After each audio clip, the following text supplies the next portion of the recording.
Good afternoon to everybody. A warm welcome to one and all participants and all our fellow insolvency professionals. On behalf of IPNet Central Region, IPNet is hosting its 43rd webinar in a series of webinars organized periodically under the umbrella of IPNet, the National Network for Insolvency Professionals. Now, without going further, it's my pleasure to invite Mrs. Tina Saraswat Pandey, Regional Head of the Central Zone, to deliver a formal welcome address. Tina ji, I'll request you to please welcome all. Thank you. Thank you, sir. Thank you. Am I audible, madam? Sir, yes, I'm audible? Yes, please go ahead. Yeah. Yes. Good evening, everyone. It is my pleasure to welcome you all to the today's 43rd webinar on voluntary liquidation. We take pleasure to have with us distinguished chief guest, Mr. Veer Brahmarao Arekupudi, ex-NCLT member. We also welcome our lead speaker, CACS IP, Mr. Vishnu K. Tulsian.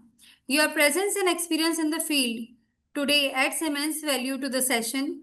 A special thanks to Ashish Makhija sir, President of IPNet, for his visionary leadership in shaping this platform. The membership link is available in the chat, and we look forward to having you with us.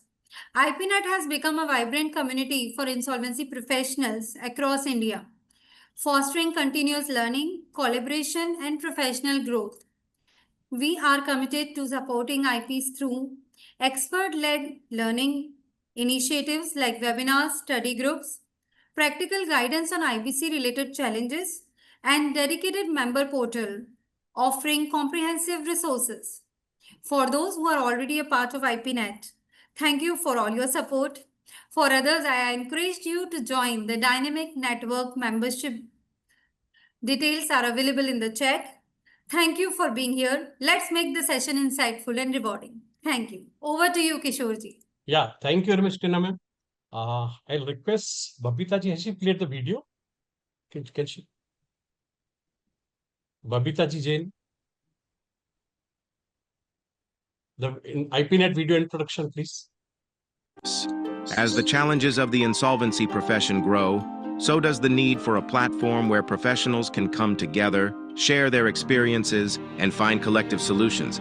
That's why IPNet was formed. Promoted by Transition, IPNet is more than just a network. It's a mission to unite insolvency professionals across India, empowering them with the tools, knowledge, strong leadership, and community support they need to excel. Our purpose is simple: to create a cohesive community of insolvency professionals that stands strong together, advocates for their interests, and drives excellence in every aspect of the profession. At IPNet, we believe in continuous learning and collaboration.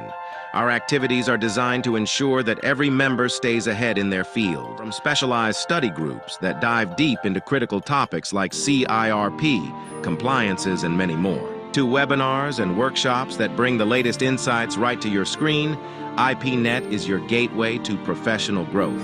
Backed by Transition, a leader in insolvency training and resources, IPNet is committed to promoting the interests of insolvency professionals. Our goal is to ensure that every IP, no matter where they are, has access to the best resources, strong leadership, and a network that truly understands their needs. Join us in this mission to build a stronger, smarter, and more connected community of insolvency professionals. Together, we can overcome challenges, shape the future of the profession, and make a lasting impact. IPNet, National Network for Insolvency Professionals in India.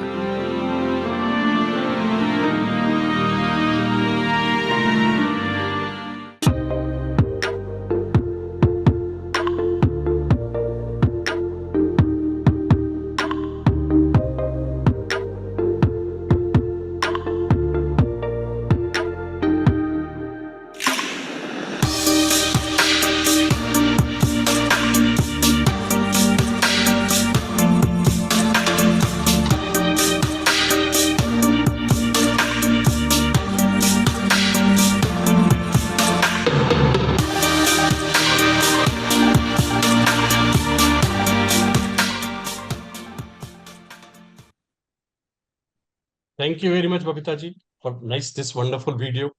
I will request our colleague, Mr. Kopuri Bernard Kumar, insolvency professional, to introduce our chief guest, respected Veera Brahma Rao Arekapudi. Kapuri, sir. Yes, sir. Good evening to all the participants. I am very much privileged to introduce our earlier technical member, Sri Veer Brahma Rao sir. Veer Brahma Rao sir, Arikupudi, member technical. He joined with NCLT in the year 2019 and demitted office on 19th October 2022.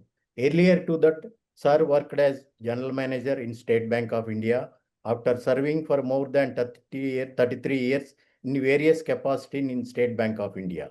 Worked and actively interacted with Suman Kumar Bere, Deputy Chairperson, Niti Ayog, when he was Central Board Director of State Bank of India.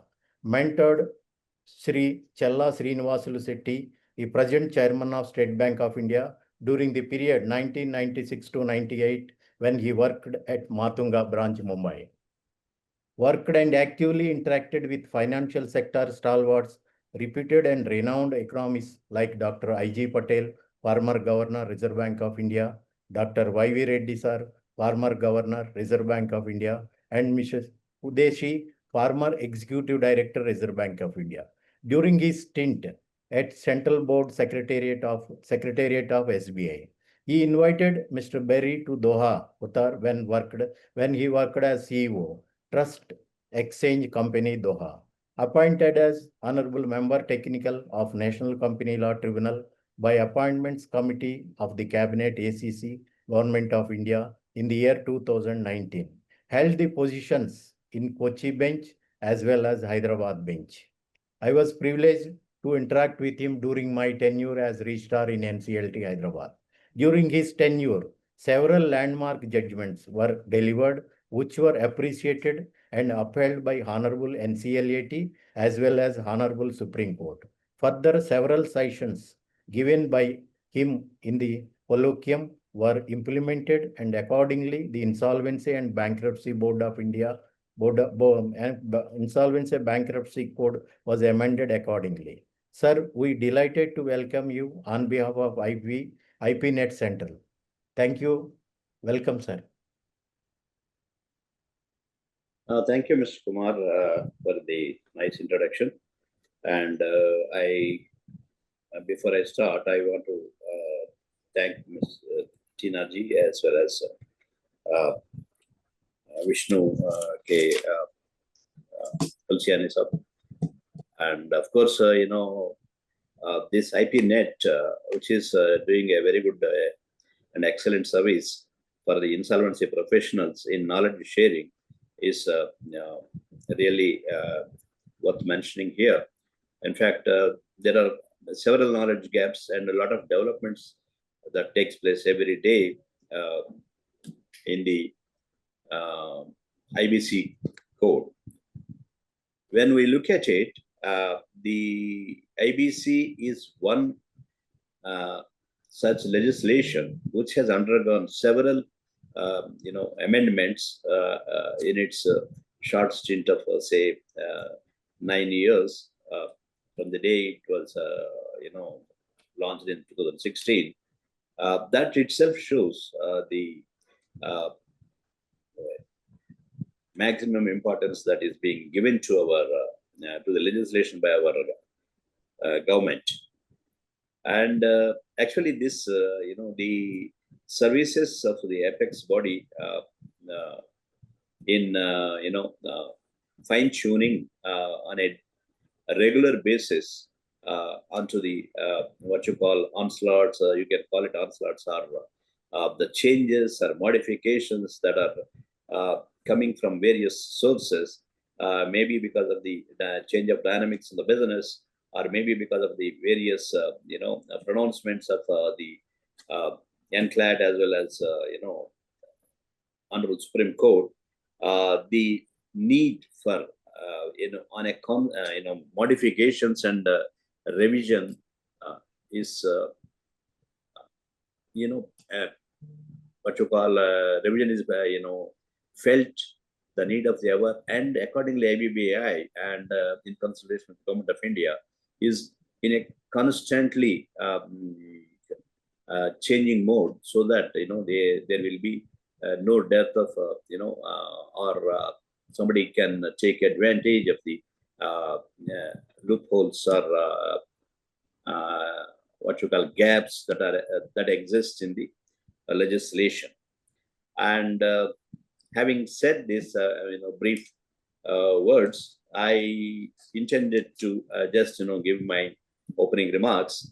As you're all aware, this IBC per se is a wonderful legislation that has been brought in by the government of India in the year 2016. It's unlike other legislations which are more of a social, oriented and society oriented. This is an economic legislation. We generally find very few recent legislations pertaining to maybe GST, we can say. But after that, I think this is one of the most landmark, legislations, piece of legislation that has been passed by the both houses of the parliament. Actually, this is a landmark legislation, if you ask me, and it has created a scenario wherein the businesses have been instead of cursing them for their failures, they were given a chance to reorganize themselves within the given situations, within the given circumstances. So let us try to understand. So when any economy is wants to grow, or now you are all aware, our economy is in the third largest economy, has become third largest economy in the world.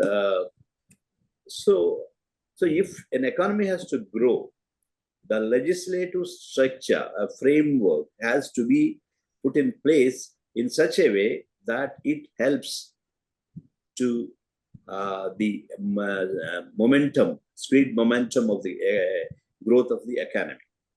So this piece of legislation, IBC per se, is one of the wonderful legislations that has given a tremendous momentum for the economic growth of this country. If you look at it, the Government of India's statistics, as well as in its presentations also, this piece of legislation has been given utmost importance, and has been what you call termed as what is that called? That there is a parameter called speed of business and business efficiency for calculating the efficiency of businesses index, effectiveness of the business index. This piece of legislation has helped the economy to grow, not only the economy to grow, but also to rank our economy in much better way in terms of resolution of stressed assets. Having said that,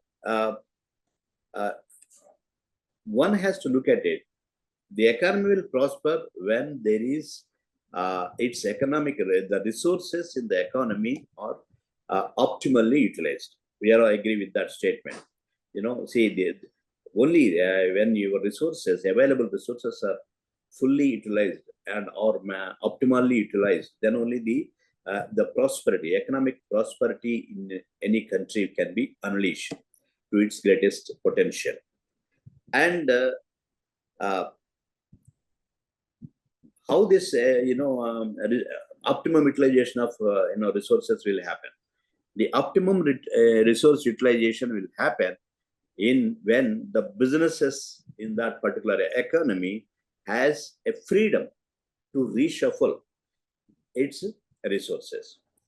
Economy is nothing but it's a conglomeration of various businesses and people, businesses and organizations and other things. When the businesses have the freedom to reshuffle its resources, then it will unleash the potential of the economy. This is exactly what happened with our Indian economy in the year, when you look back, in the year 1991, the economy has been opened up in our Indian economy. From then onwards, the journey of the Indian economy, the progress, the growth that has achieved in the Indian economy is unprecedented. It is almost, at one point of time, it has touched almost two-digit GDP growth, whereas nowadays around one of the top GDP growth countries in the world with 7 to 8% growth rate, which has been a consistent growth rate over the period of years. The reason being the economy, the economy was opened up and it unleashed the potential of Indian economy to the businesses and other people with entrepreneurial abilities. And the freedom, when the freedom is available for reshuffling of resources, it aids in realization of the full potential of every business entity in the economy. As we said, 91, when it is opened up, it has, the economy has flourished. Similarly, after IBC, the credit culture that has been prevalent in this country has taken a momentous shift. And, we are all aware, that what you call debtor in control to whatever, debtor in possession to creditor in control mechanism, system, the IBC has ushered in. Earlier, if we look at the legislative framework, which before IBC, pre-IBC and post-IBC, pre-IBC, no promoter or no entrepreneur was not worried about their, the legal framework and that, because of the time that is being taken in resolving the matters. Whereas post-IBC, there is a tremendous shift from debtor in control to creditor in possession mode, and the promoters have realized the threat that has been unleashed by this wonderful piece of legislation. If we, one has to understand, failure or potential losses is a part of a capitalism. You cannot, escape. When you are doing a business, not that all businesses will be, generating profits and all businesses will flourish. No, there are various factors that, actually impede the progress of the businesses. Unless one has to realize that, if you allow me to draw on the quote of, Nobel laureate Joseph Stiglitz, anybody who knows about capitalism knows that bankruptcy is an essential part of capitalism. This has to be, one has to realize this. It cannot, it's not a stigma for any business or for any individual. Failure is part of the business, ongoing businesses. So one has to accept that. And, this, quote of, the Nobel laureate clearly says that bankruptcy is part of the capitalism, which of course now our economy is, from mixed economy to capitalistic economy methodology, we are slowly shifting. So that is part of, bankruptcy is part of that, changing mode of our economy. So when we said that there should be freedom, when for the businesses to shuffle their resources to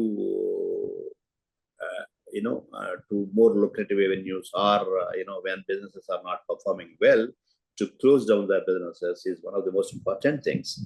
So that is how, when businesses are not doing well, they have to vacate that space, because they cannot keep on hanging by threads of losing businesses. Thereby the economy also will get impacted by this type of behavior. So when the reasons of failure is beyond their control, the businesses should vacate the space and exit the space, and in a very dignified manner. And IBC helps in that perspective. Very, very important concept. Earlier, there used to be a insolvency, blah, blah, blah, stigma. Now, it is not, insolvency, CARP process is what? It is, actually a resolution process, not a recovery process. Please remember that. The IBC is only meant for resolution, not for recovery. So, you can exit the business when your businesses and when your prospects are not doing well, when you are facing with adverse conditions of a business, you can honorably exit the business in a dignified manner. In that direction, IBC is the one of the most important major institutional framework that has been put in place by the present government, which provides freedom of exit for the businesses. This is very, very important. Freedom of exit. You underline these words. And this also unleashed the power from, we have already discussed that. And if we look at the outcomes of this IBC, we can understand that, the outcomes is more of a behavioral nature. If you look at the earlier, the legislative, framework, legal framework is, or juristic, framework is such that there is no fear of any act and, losing the business. But now the promoters have realized that if they are not doing well, and if they are not doing, honoring their financial commitments, they will lose their business. It is written large and on the wall, and everybody has slowly started realizing this and trying to honor their financial commitments. And in case if it is not possible, they are trying to exit the businesses. That freedom is, they are also availing it. That is, freedom is available and also being availed by our business people. So what I am trying to tell is, this code is emerging as a behavioral law, drawing various stakeholders of the entity in the stress work. Not that it's not the promoter's job alone. It is all the stakeholders have to sit together and try to find a way out for the business, so that the resolution, which is the intent of this wonderful piece of legislation, can be achieved. And another important aspect of this IBC is it is non-adversarial. It is non-adversarial legislation, and towards laid down objectives of this code. This is very, very important. If we look at the journey so far, generally the journey can be assessed in three ways, three parameters rather, of the IBC. If you look at it, what is the nature of resolution, and a realization value of the stressed assets, and the behavioral shift. In all these three parameters, IBC has achieved wonderful results. So I don't want to delve into the statistics, because I was given only the time for half an hour. So I only say that this has ushered in a wonderful behavioral shift in the minds of various stakeholders, and the most important, debtor in possession mode to creditor in control mode, the IBC has ushered in, and it has also ushered in a freedom to shuffle the resources for the businesses. Having given the brief outline of what my feelings are about IBC, and if today's theme is voluntary liquidation, of course I don't want to dwell way into that subject, because it is already specialist speakers are there on that.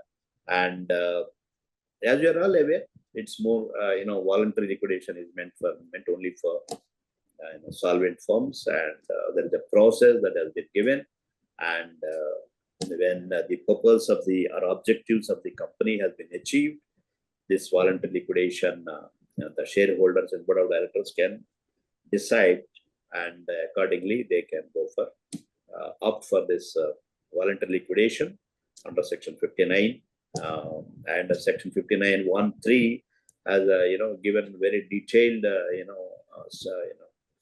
process that has been put in place for this type of voluntary liquidations was given. So I think the speakers, eminent speakers will, and dealt with this process part of it. With this, I wish the conference wonderful success, and I thank the organizers for giving me this opportunity to be with you and share my thoughts on IBC. Thank you very much. Good day to all of you. Thank you, sir. Thank you very much, sir. On behalf of IPNet and all the participants, I take pleasure in offering the well-deserved thanks for your kind keynote address. Your address has enlightened us all on today's topic, voluntary liquidation. We are grateful to you, sir, for your kind presence and the keynote address. Thank you very much, sir. Now I'll request Babita ji to kindly present the memento to sir. Respected Yes. sir.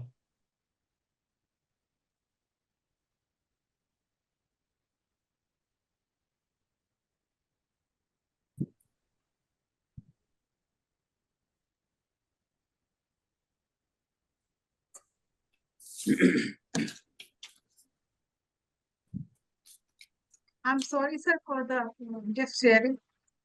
Yeah.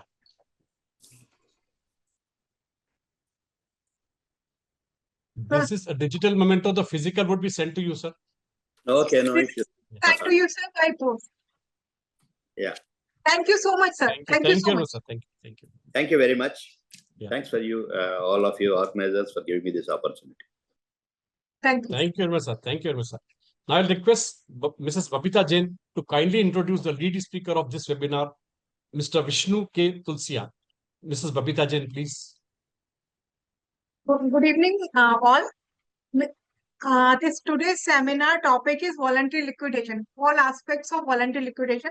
Our lead speaker is Mr. Vishnu K. Tulsian. Mr. Tulsian, today's lead speaker, is an innovative and dedicated chartered accountant and company secretary of 2 decades of professional and practical experience, both as company secretary and chartered accountants in the field of audit, taxation, NCLT, insolvency professional, valuation, corporate law, RBI, NBFC, and all other financial matters. So Mr. Tulsian is a qualified chartered accountant, and in 2001, and in company that in 2000, is an insolvency professional since the initiation of IBC, that is 2019. Registered valuer of in SFA category, IBPI, and has qualified social audit exams conducted by NISM in April 2023. Mr. Tulsian has work experience of 2 decades in various fields of legal, finance, taxation, audit, and has successfully devised the rendered professional services in an innovative areas. He has been retained as consultant in various NBFCs, real estate, manufacturing unit, garment ventures, logistics, sub-broker, etc., and advising on business plan and taxation consultancy matters. Mr. Tulsian has also worked in official liquidator office of Calcutta High Court in various areas as empaneled chartered accountant. He has been represented before the bench of Honorable NCLT for merger and amalgamation, revival, liquidation, convergence, etc. Presently, handling the CIRP as resolution professional in 2 cases, active 2 cases. Mr. Tulsian has also completed various assignments of valuations in the field of merger, amalgamation, private assigned placement, buyback, 11 UA under income tax act, valuation of financial assets under CIRP, liquidation process, etc. and IBC. I request Mr. Tulsian to kindly impart your knowledge to all our viewers. Thank you so much. Thank you so much, Babita ji, for kindly introducing me in such a lucid manner, which I am not deserved to be, because knowledge is a continuous process, and nobody can be said as expert you all are the students of the law and all the students of the various updates kept on day to day. Yes, I try my best to deliver what I have with all the and sharing with all the audiences. First of all, thanks to the organizers IPNet who gave me this opportunity to share myself, as well as a special thanks to Tina madam who already coordinated to me every times and updating about IPNet, Babita ji, HIPAA, KIFM, and especially to Ashish Makija ji, who is my mentor basically. Because the day I did my IP, he was the one of the speaker, a faculty member in that training group. And from that day, I'm so inclined to his knowledge and his thought-provoking things. So every time I want him to be the one of the speaker in whatever program I organize in Kolkata or eastern part of the India. So thank you, sir, in absentia that you given me this opportunity to be with your IP net. Thanks a lot. And also I learned a lot of things after the deliberation of our chief guest, Shri former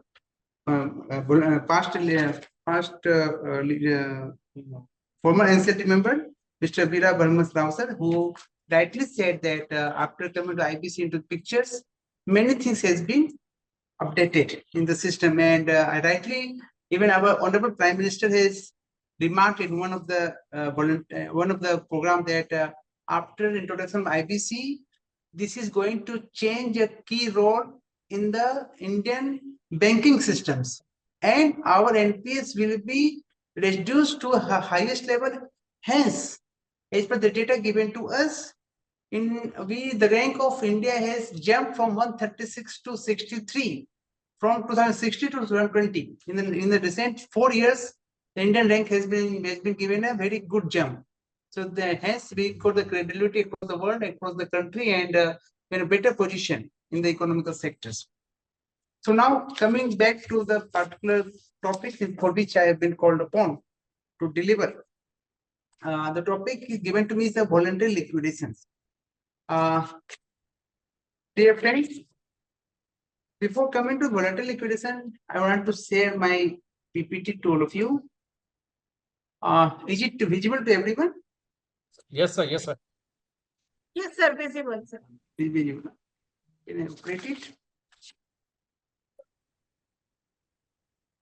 Can the organizer tell me please how much time I am allotted and when to close? Approximately 5:55. 5:50. Roughly, I have 1 hour 20 minutes. Roughly 15 minutes. Last 15 minutes I will keep for the question answer session and 1 hour the deliberations. Yes, yes, sir. So that's okay. Friends, before going to deliver voluntary liquidation, I must wish that I should say first why voluntary liquidations. What is the need of voluntary liquidations? Why the businessmen want to voluntarily liquidate themselves? Voluntarily, not mandatorily. Why they want to do it? What is the structure of the India that this option has been given and it is being very much likely accepted by most of the businessmen who are in different ventures?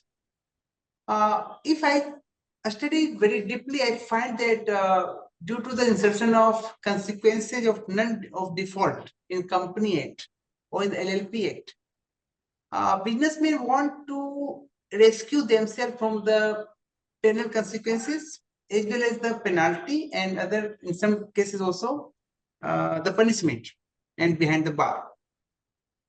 I find many other reasons also why they want to be lighter. Basically, businessmen want to be lighter by different way. Voluntary is one of them. Lighter in the sense they want to, if everyone here may know that in 2013 company 2013 and if we compare to the company 1956, you find that the penalty amount or punishment consequences has been increased so far in 2013. And if any for small non-compliance of anything, say a director is not complying DR3 or DR3 KYC, or they're not displaying the name or SIN number before the office premises, or they are not positioned to file AOC 4 or 23 AC earlier situations, or any compliances, say CFAs or something like that. The penalty is very heavy. very happy. It runs like 50,000 1 lakhs. Start like that. So a small non-compliance very much possible because of every businessman works with the system, work with the office staffs, and also depending on the professionals. But yes, mistake may happen. This cannot, this is indispensable and cannot be avoided because human error is there. So businessmen want themselves to be lighted and to be out of this non-compliance consequences.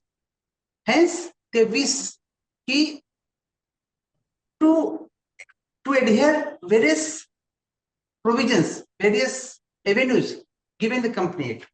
One of the avenues is a strike off. Before coming to voluntary liquidation, I'm just giving different options. After that, what is voluntary liquidation? Also giving different avenues. In case of a strike off, the company can go for strike off under section 248 and 249 of the Company Act 13. By this way, the company is going, if the company doesn't have an asset or it doesn't have the liability, they may strike off, and even after 20, within 20 years, this can also be recovered. This can also be recouped. So this is also one of the way if the promoter is having a company which is not working right now, or which is compliance is burdensome for them, or even they do not intend to carry on the time to come. In that situation, they would like to strike it off. By that way, it's not a liquidation. It's not a voluntary liquidation also. But this is also one way to relieve businessmen from the day-to-day compliance. This is also one of the way of these things. But yes, there are certain riders on that. The company should not have any asset, as well as company should not have the liability also. The company should not be the listed company, as on that day. They should not have any public deposit, because for the purpose of defraud, you cannot strike off. The same thing situation in the voluntary liquidations. Point is that the company should not have the default. The same principle is applied to the strike off also. The intention is not to defraud the creditors. So if the company doesn't have any public deposit, they may go for strike off. If there is no charge is already there in the charge register, they can strike off. There should not be any compounding operation pending with the NCLT. If something is pending there, then they should have to first get it rid of, and only after that they can go for the strike off.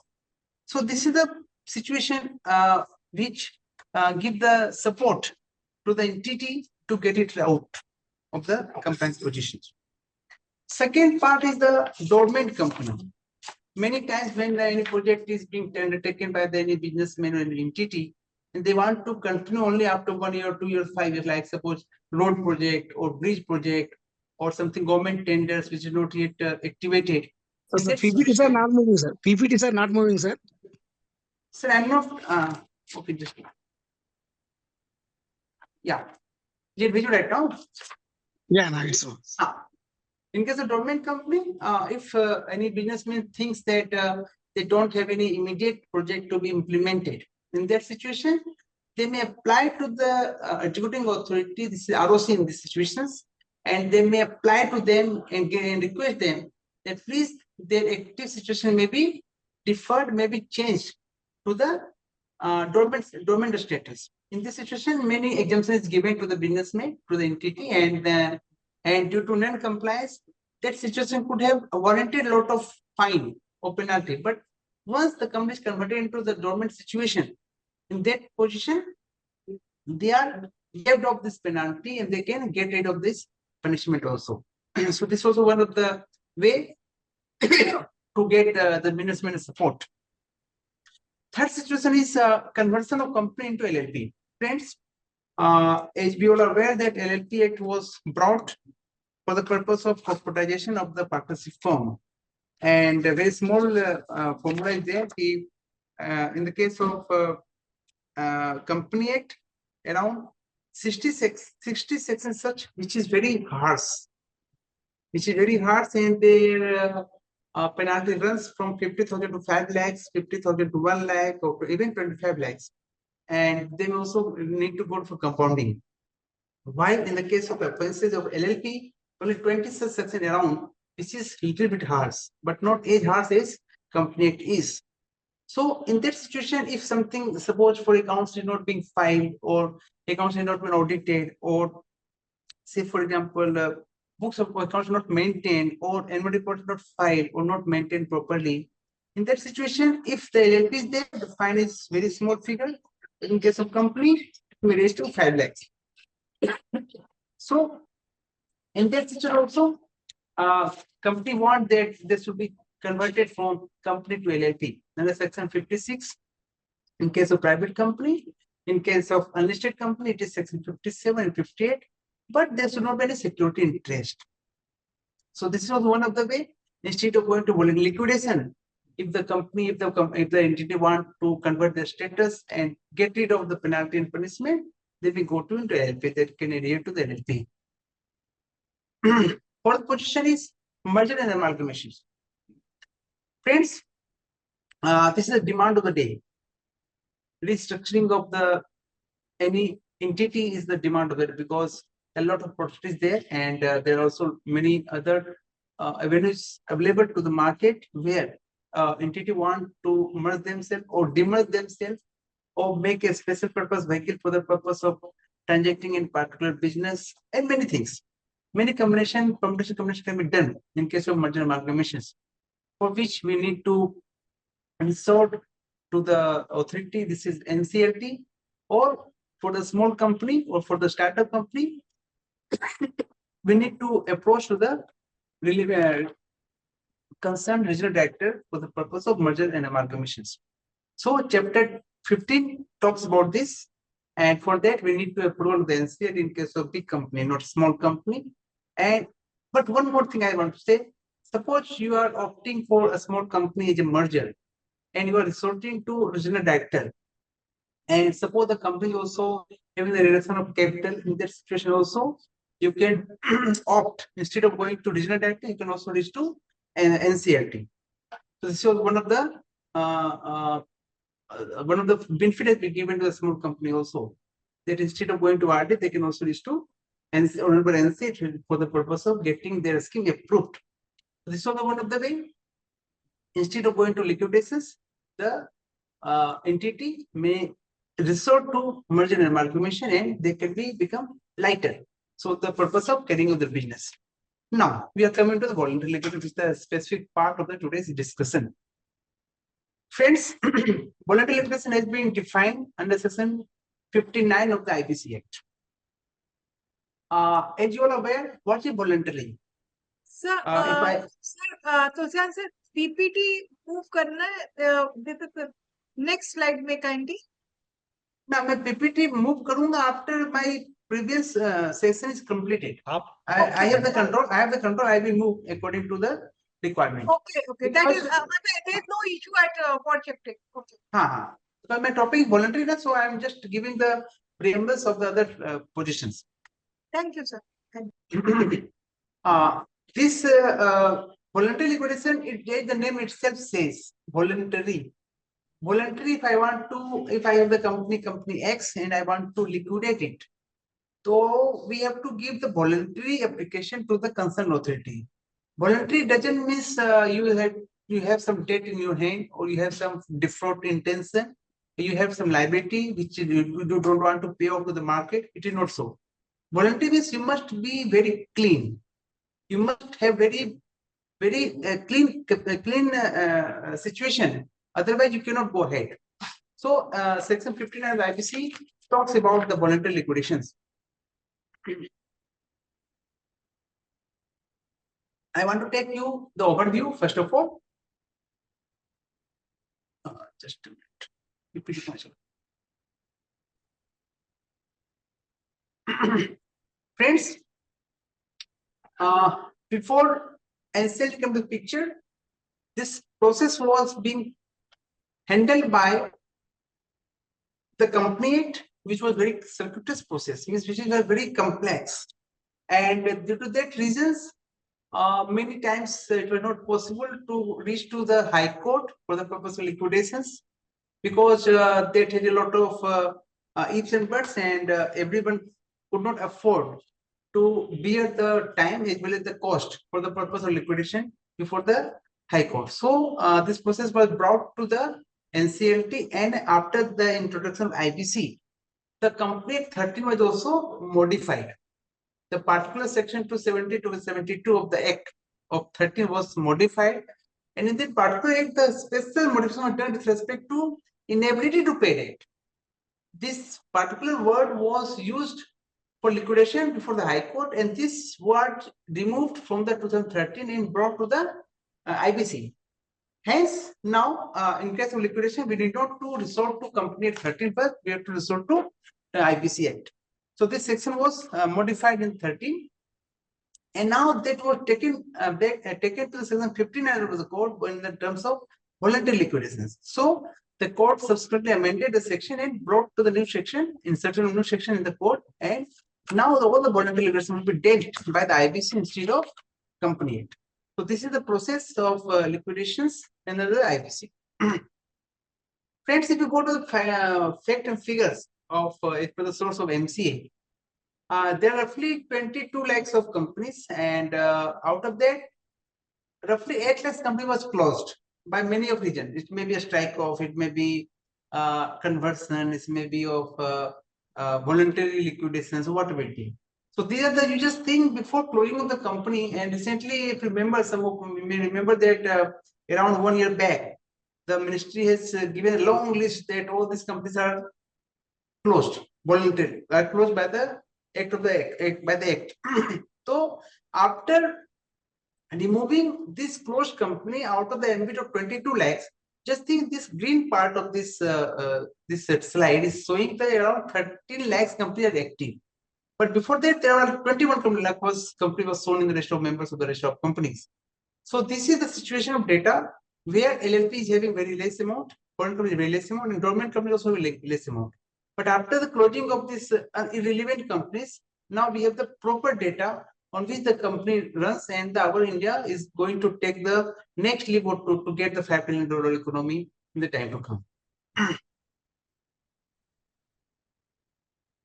If you ask what are the various mode of closures, because voluntary liquidation is also one of the closure initiative.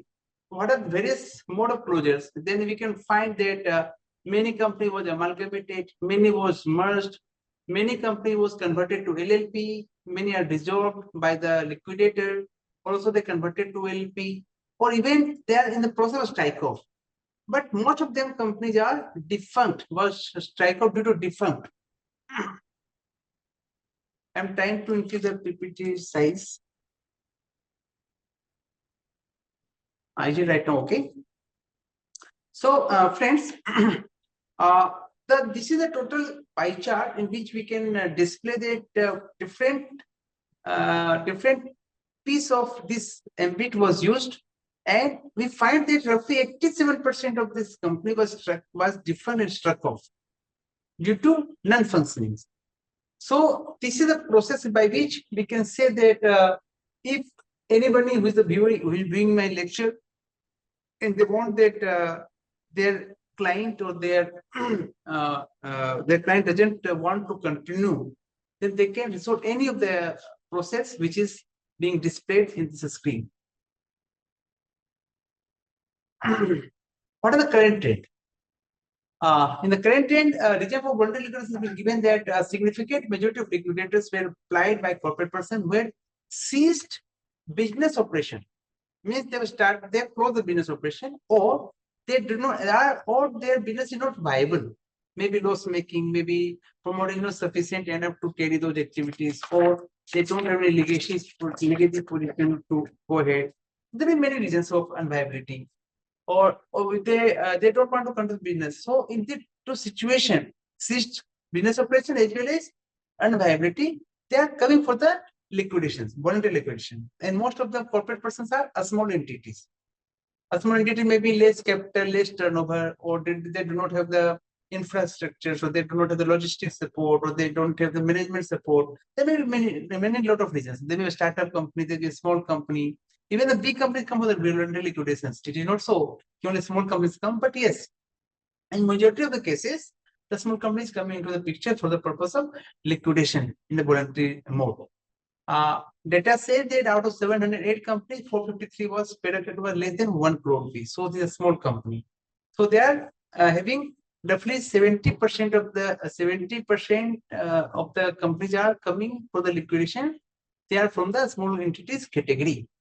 The data is already given there. If you find that 70% are the company who are not running the business, while in case of unviability, they are 15%, and rest come from the different reasons due to promoters management issues or the compliance issues.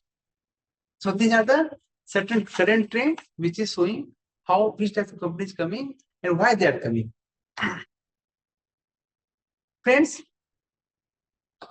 this is the tabular form of presentations with respect to showing the difference between winding up, liquidations, and resolutions. Normally, these three words are taken synonymous, and there's very simple line difference between all these 3 points.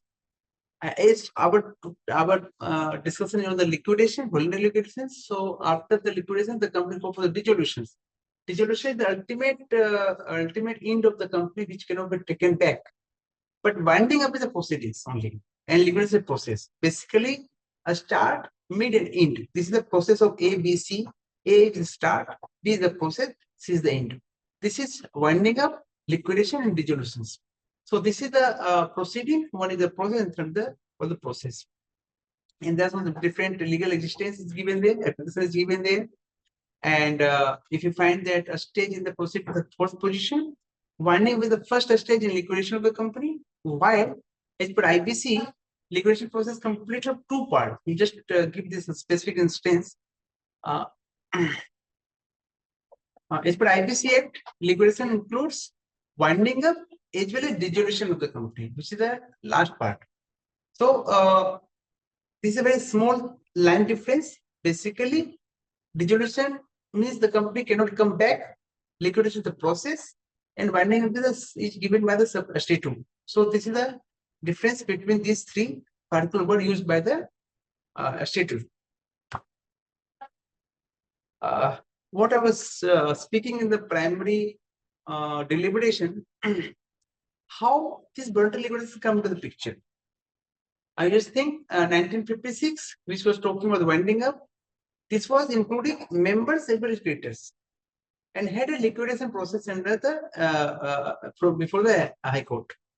While 2013 came into the picture, they talked about voluntary liquidation, voluntary winding up, and had a voluntary liquidation process.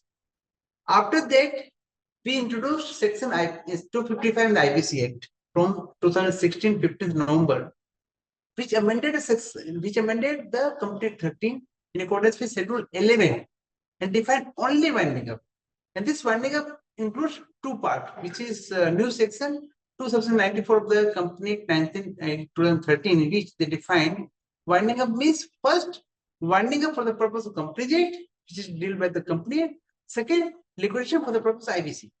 So under section 294A, it has 2 limbs. One goes in the Company Act, second goes in the IBC.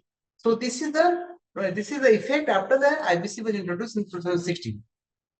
The basic difference is inability to pay debt, which is a ground removed by the Company 30 and brought into the IBC.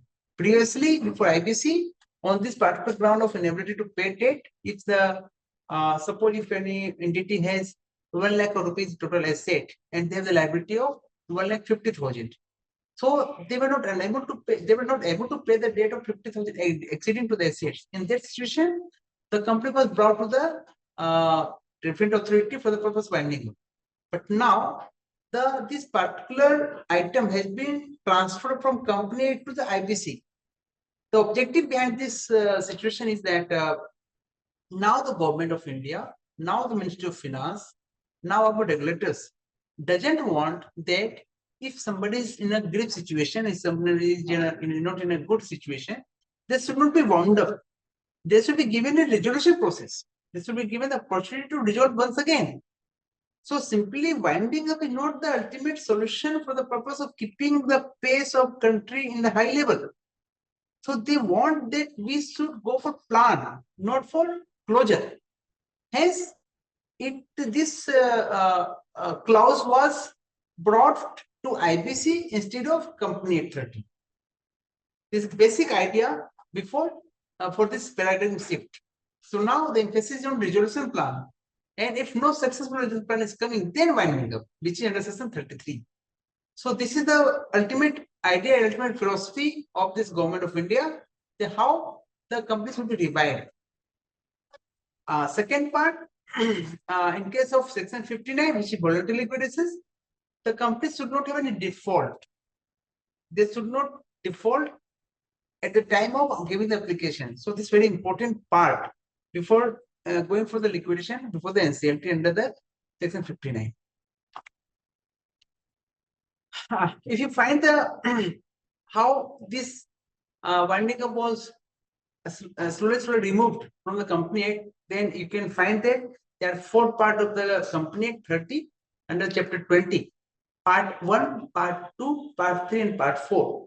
Under the part 1, the section 271 was amended to exclude the company from unable to pay debt, and part 1 again 272 was also amended, and section 289 was totally removed. So this was brought to part 2. This is under section omitted section 304 and back to the voluntary liquidation. So basically, the total philosophy is to bring, which was discussed in the earlier slide. Ultimate objective is to bring the company into voluntary liquidations, to bring to the company to the IPC, not to liquidate directly, and give the opportunity to the existing promoter as well as the promoter who is in line, that if somebody is not in position to run the business, let others to give the opportunity.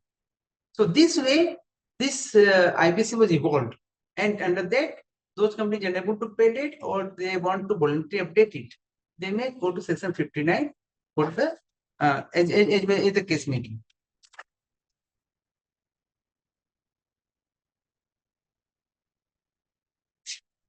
Friends, it's the same situation it was discussed earlier. How this flow is running from chapter 3 to part 2. Again, some chapter were deleted. Here the chapter 4 was deleted, which was done with respect to voluntary liquidation, voluntary winding up under the supervision of the court. This was one of the very hindrances, because it was not possible for everyone to go for the court. Hence, this member voluntary liquidations as well as greatest voluntary liquidations was merged. अब एक काम करना Hello.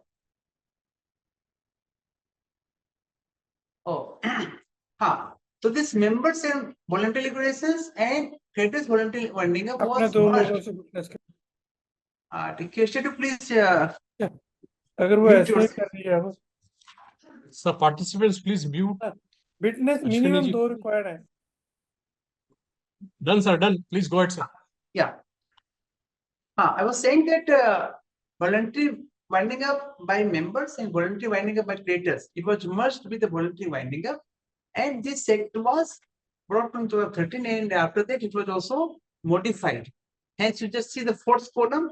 This section was traveled from chapter 3 to chapter part 2, and again omitted, and again came to section 59.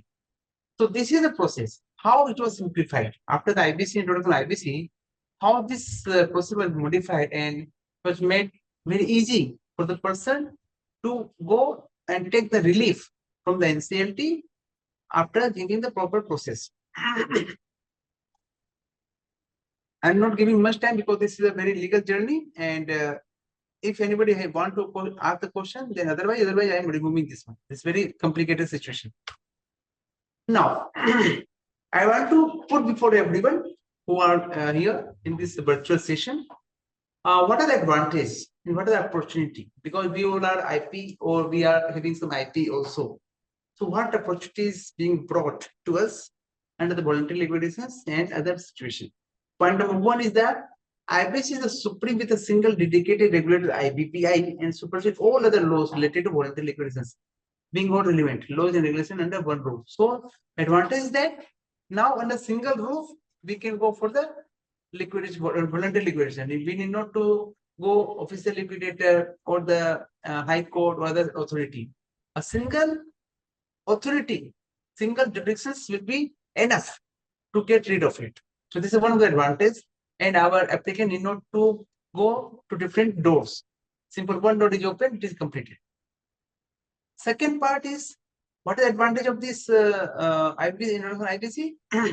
Now more professional and consistent with only qualified IPs allowed to get liquidated. Those which qualified as a IP from under the IBPI examination pattern, only those qualified person can be the insolvency professional and who can act as a liquidator. So a person who is qualified and who's not a lot of ins and outs, the work quality increased, and it also removed many obstacles, unnecessary obstacles, and they can be implemented properly. So the one of the advantage and one opportunity for the IPs. Establishment of IUs as a repository of debt or credit information of corporate persons, reducing information asymmetry. Many times, many claimants keep the many other claims.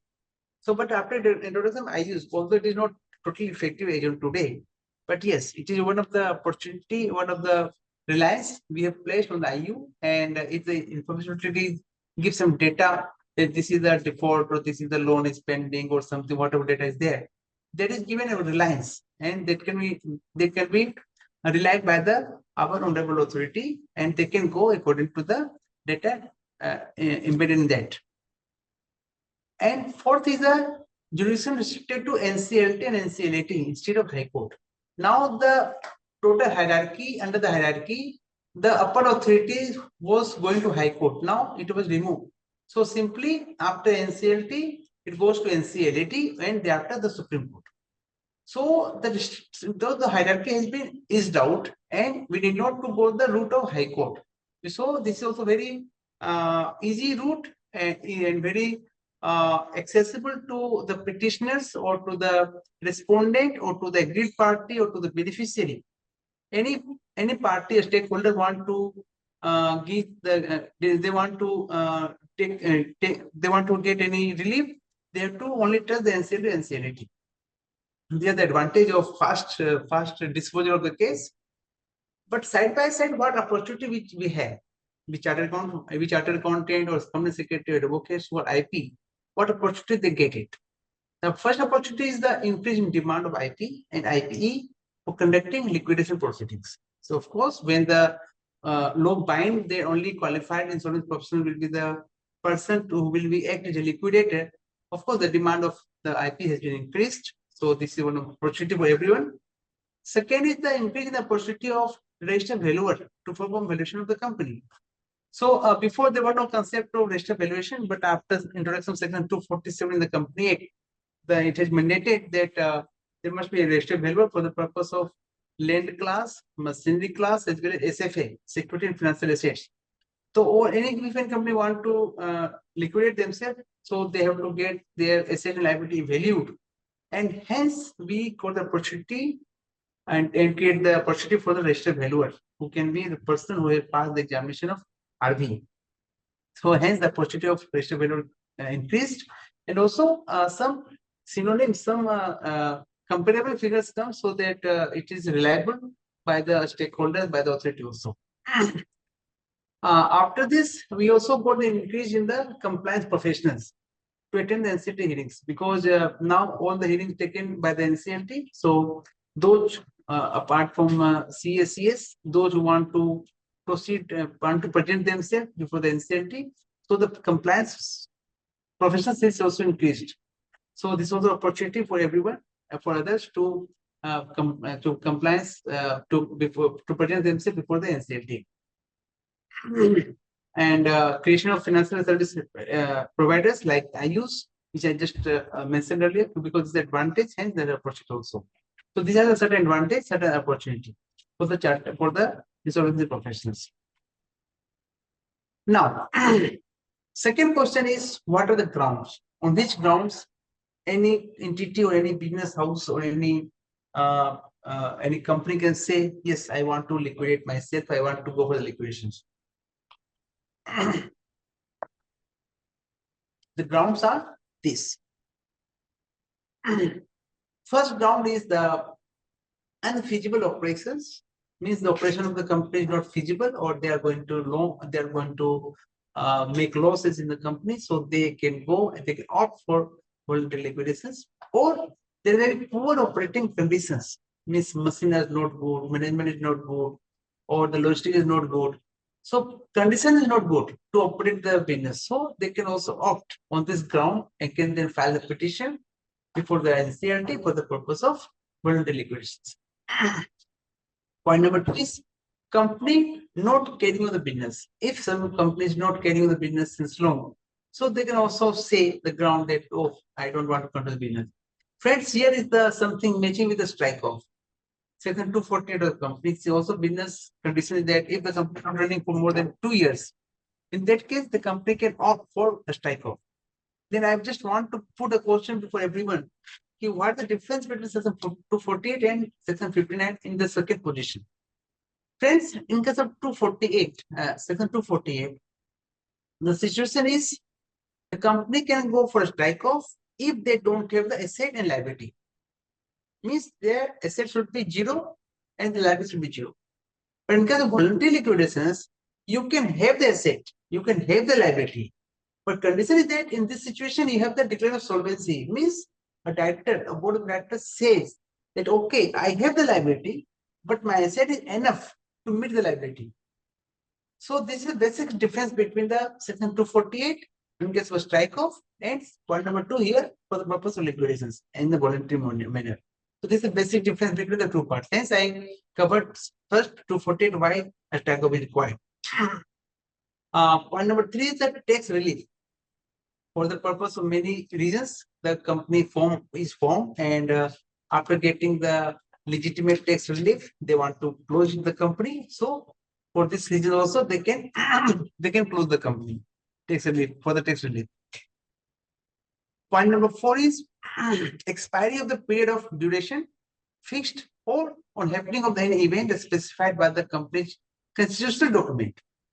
Point is it's suppose a company is formed for the purpose SPV, for example, SPV. Suppose two promoters meet together and they want to form a some infra project in the housing project or commercial project, and the project is complete. Then after that they can go for voluntary liquidation with the objective that my period is over, and I am going to close it.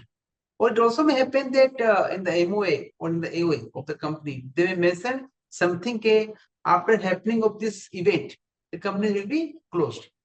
तो इस situation में भी वो लोग अपनी company को बंद करवा सकते हैं. तो 4 नंबर पॉइंट में हमारे पास में या तो फिक्स ड्यूरेशन खत्म हो चुका या फिर हमारा कंस्ट्रक्शन डॉक्यूमेंट हमें ये ऑथोरिटी स्पेसिफाई कर रखा है कि after happening of this particular event this will closed. So this is also one of the grounds on which a petitioner can put up the application before the Honorable NCLT for the purpose of voluntary liquidations. Of course, through the official liquidator or the private liquidator appointed by the board of directors. And point 5 is departure of company founder.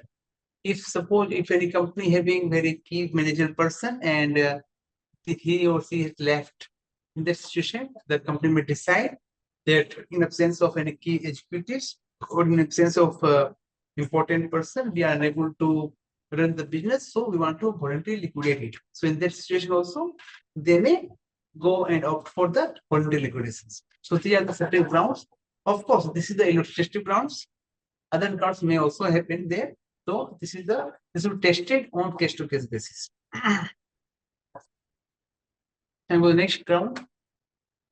Now, my point is who can apply?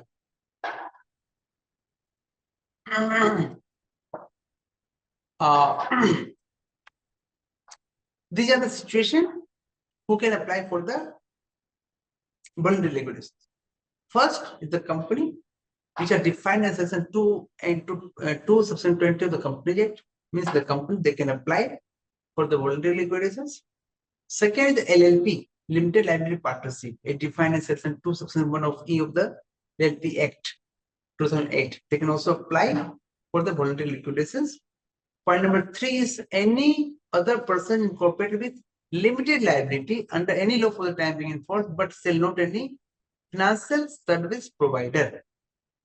Financial service provider means which has been explained further under section 3 section 17 of the Act that financial service providers is a person who is engaged in providing financial services and would also include NBFC and microfinance.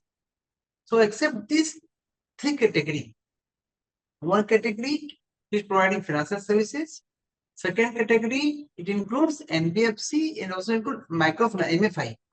Except these financial service providers, anybody who is with limited liability can go for the opting the voluntary liquidation. So I'm just revising it. One is the company, second LLP, and the third is the person, which is limited liability, but doesn't include financial service providers. You cannot say, okay, I'm the NBFC company, and my liability limited up to the extent of contribution of the shareholders or the promoters. So I want to liquidate. No, you cannot do it because this is especially restricted by the act itself. Cooperative societies can be liquidated through this route. Sir, Cooperative societies. cooperative society, they cannot be liquidated, sir. They will be liquidated by the different act because the cooperative society has different act. They're not coming under the Company Act or I did not covered by the IBC. What about Section 8 companies, sir? Section 8 companies cannot be liquidated because this is they said they have to surrender the license first to the ROC, and once they remove the Section 8 category, after that they can go for the liquidation. So it's not Even in the case of NBFC, sir, you cannot liquidate as NBFC. You just first surrender the CUR to the RBI, and you become a simple company. Then you come the point number 1 in the Company Act. NBFC Sir, is a company. after surrendering license in Section 8 company, we can go for voluntary liquidation. Yes, sir. Yes, sir. 100%. 100%. That is not an issue. Not an issue at all. Not an issue. Mainly, sir, license is important. Yes, license is important because license has certain terms and conditions. You just surrender it, come out of this particular terms conditions, and then surrender, no issue. Same for the NBFC. Same for the listed company also. Same with LLP also, sir. LLP can go directly, sir. LLP cannot do the NBFC activities, first of all, and LLP can get directly to the for the proper liquidations, voluntary liquidations. And what about, sir, OPC 1% company? Sir, they are covered under the Company Act, sir. They can go. Thank you, sir. Next. Who are the participants? Mean to say, if anybody want to have a just a minute.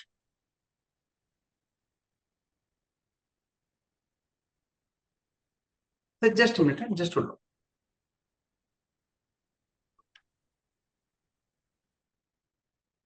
on. Just hold on.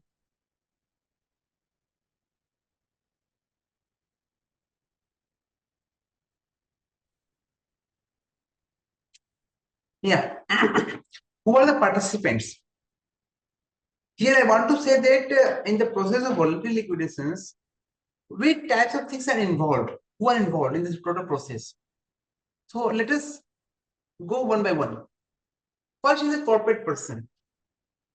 Corporate person is directly involved. Who is a corporate person? Corporate person is the person who is defined here. These are the corporate person, company, LLP, and any other liability. So they are the first companies directly involved in this process. Second is the liquidator. Here, liquidator means insolvency professionals who is designated as a liquidator in the case of voluntary liquidation. Third is the stakeholders. There may be government departments for which we need the NOCs. So they are also involved directly. Registrar of the company, ROC in case of Company Act. Even in the case of LLP, registrar is the only person. Although unless we have certain other act. So registrar is the company. Fourth is the executing authority. In this situation, NCLT is the executing authority of the relevant jurisdictions. Regulator, if suppose there is an NBFC company, then you have to first surrender the certificate. So you have to get the NOC from the NBFC. After that, you can go for the liquidations and any other organizations. So I'm just going further. What are the different tasks they have to perform each and every one? So we must know this thing. So first we go for corporate person and the task. The task of corporate person is that they should have 2 years record of business operation first, and they should give the declaration of solvency by way of affidavit, and they should also have secured creditors' consent. They must have, suppose any company is having charge creations and they had asset, but the asset is lien or intelligent under the control of bank. So to release this asset, to sell out these assets, they should have the NOC from the secured creditors. So it is required for the corporate person. So this is the duty of corporate person. They should prepare the accounts first. They should give the declaration of solvency by the board of directors. And third, if they have the secured creditors, they should get the consent of secured creditors. This is the first responsibility of the corporate person. Second comes the liquidator. Liquidator is a very important person. They play a very pivotal role in the process of the voluntary liquidations. And he is the mediator, he is the middle link between the corporate person and the ultimate authority, being the corporate authority. So this is a liquidator, and for that they have to go for public announcement.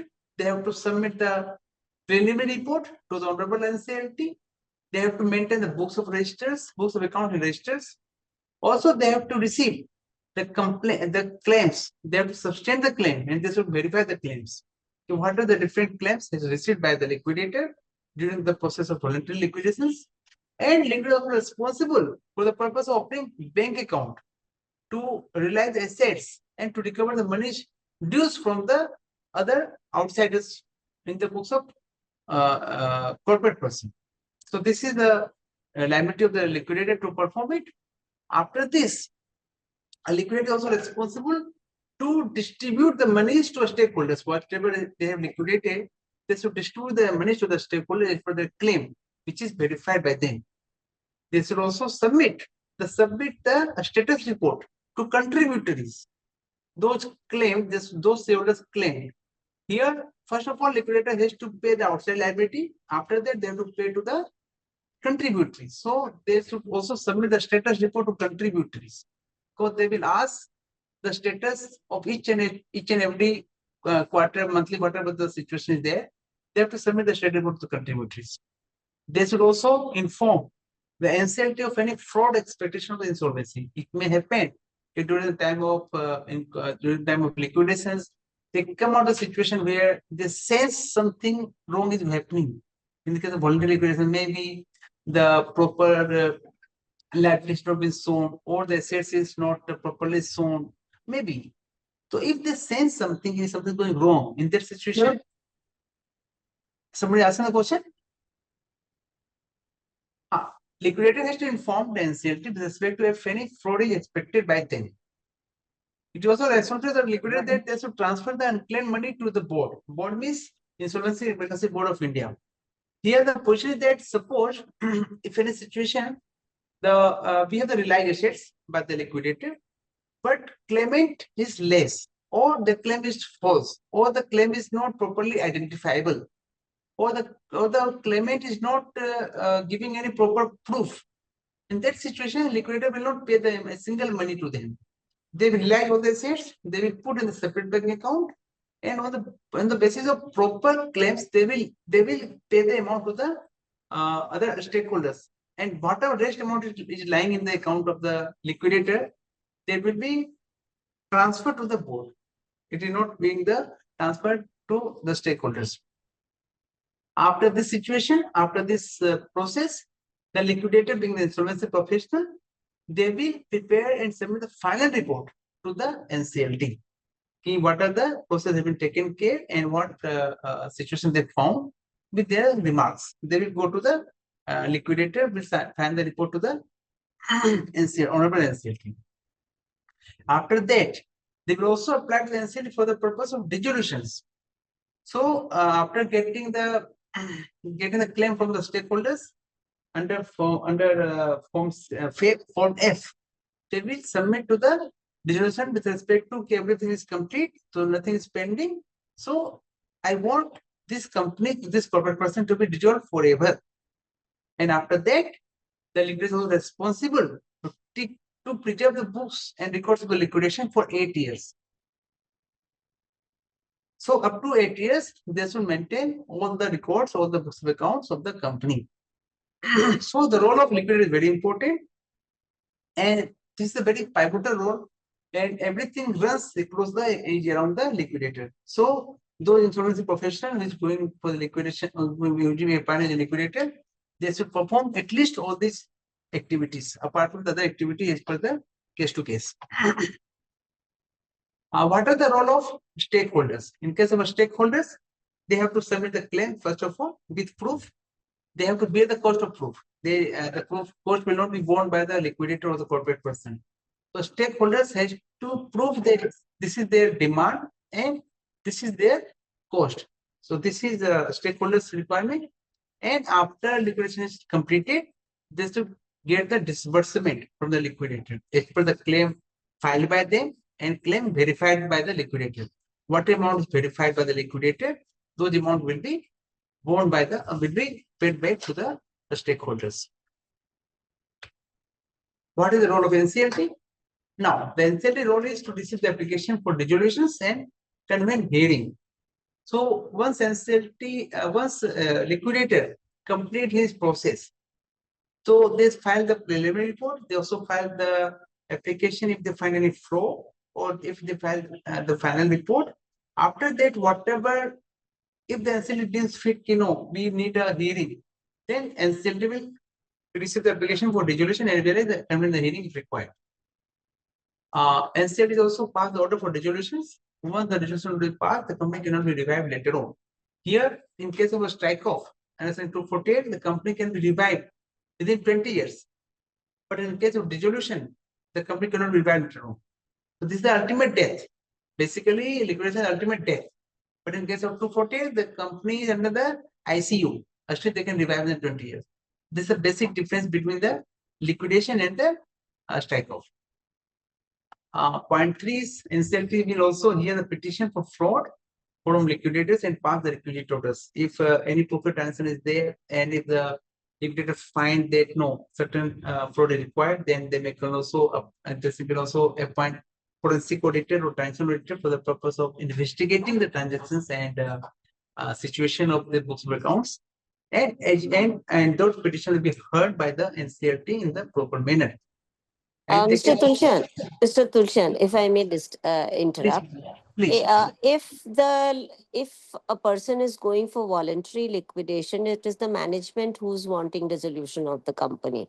In which case, where is the question of fraud coming in? I mean, is it incumbent upon the liquidator to figure out that the company was running well? No. Sometimes, ma'am, it may happen. Just take a hypothetical situation. Suppose I am National Social and I want to go for the liquidations, and might be I have 100 shareholders, might be, and there may be different groups, right? And certain groups is oversetting the operation of the business, operation management. And I am, instead of showing the proper valuation of the asset, say I am the 100%, I am the more than 50% or 75% control of the company, I may undervalue the asset. Okay. Or I may overvalue my claim. And I bring a board of directors, I give the declaration of solvency also that we are requisite asset to repay the requisite liability. But proper asset is not shown. In that situation, if the liquidator finds some sense, valuation should be proper, or there must hence the requisite of the valuation required.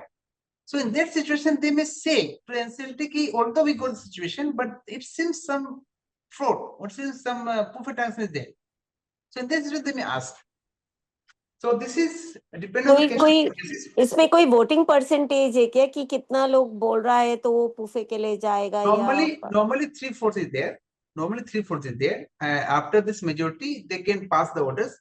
So the things will be moved from the stakeholders. But before going to NCLT for the final petitions, the liquidator in between, they can, if they sense, they can ask for the investigation. They can ask for the transaction audit for the transactions. Recently, I had one liquidation recently. In the liquidation told कि भाई आपने जो salary payment किया employ लोग को just 10 days back जो salary payment किया है, हमको लगता है सैलरी आपने प्रॉपर पेमेंट नहीं किया है, तो हमको सैलरी के जो आदमी है जो भी जिसने भी सैलरी उसका सब उन्हें प्रूफ दिखाइए, उसके केवाईसी दीजिए और हमें उसका ट्रांसफर दिखाइए, ऐसा उन्होंने मांगा. It may happen ना कि भाई company before liquidation they may pass on the fund to the in the name of different XYZ by way of salary. So if the liquidator may ask, no, something is wrong there. Or say, for example, if the fund cannot say somebody paid their salary in the form of cash, so cash cannot transfer more than 10,000 rupees. So they may find something there. भाई यहाँ पे कुछ गड़बड़ लग रहा है. So if a stakeholder couldn't satisfy, then they may ask for the transaction audit. Okay, thank you. This is the requirement of the liquidator. Thank you. और कितना टाइम लगता है इस प्रोसेस में एक rough? Madam, it may range from 3 months to 9 months, but moderately 6 months. Moderately 6 months. Depending upon the volume of the transactions there. Assets में वहाँ क्या है, केस बैंक है या फिर म्यूचुअल फंड में पैसे रखे हुए हैं या फिर एसेट्स में रखा हुआ है या फैक्ट्री में रखा हुआ है, लेकिन कंडीशन के हिसाब से 1 साल के अंदर में कंप्लीट हो जाना चाहिए, it the requirement of the law. Okay, thank you. Yes, so what reports are to be filed with NCLT? What reports? Preliminary report also? Yes, sir. Preliminary report, then final report? Yes, both. And with IBBI also? IBBI, we have to inform it with respect to appointment of the liquidator. But this report need not required to file before the IBBI always. And preliminary report is basically the structure of the company. में कितना preference है, कितना equity है, कितना paid up capital है, कितना authorized capital है, कौन director है, कौन management में है, एक roughly structure of the company. This is a preliminary report. After that, every development has to given by way of status report. And once the resolution is completed, then the final report. So these are 3 stages of this preliminary to final report. What is the timeline for status report as such? Like in this liquidation, normal liquidation, we file progress report after every quarter. The question is T plus 90 sometimes, and even if liquidator find that no, we have to give a status monthly, they can also offer monthly. But T plus 90, they will file the status report to the honorable NCLT. I will come to this timeline later on. After this slide, I will show the timeline also. Okay, sir. These are normal things ROC and IBBI is to inform. I'm just here involving the other stakeholders. Who others are involved? Here the agency, public agency is involved for the purpose of announcement. Here the IU is involved with respect to sustain the claim of stakeholders.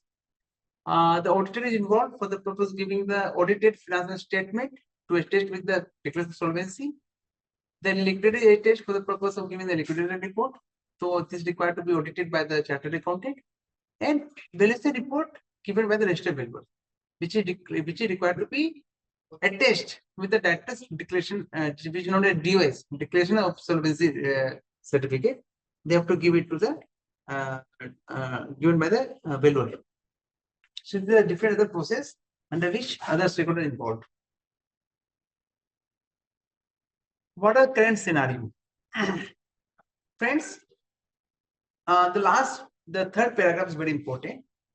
Although this is exit route, simple exit route for the purpose of liquidation, instead of going to 2013, we can go for the exit route under the section 59 of the IBC. The last I am reading for you. Currently, the IBBI has proposed a statutory route for the withdrawal of voluntary liquidation process also. Are you getting my point? Even nowadays, if somebody is opted to go for voluntary liquidations, but IBBI has proposed that a statutory route for withdrawal of voluntary liquidation process in between. The Supreme Court and insolvency law tribunals had already allowed corporate person to withdraw, suspend, or cancel voluntary liquidation due to reasons like potential for revival or pending litigation for recovery of money against a corporate person. The bankruptcy regulator is now proposing in its discussion paper to codify such withdrawal.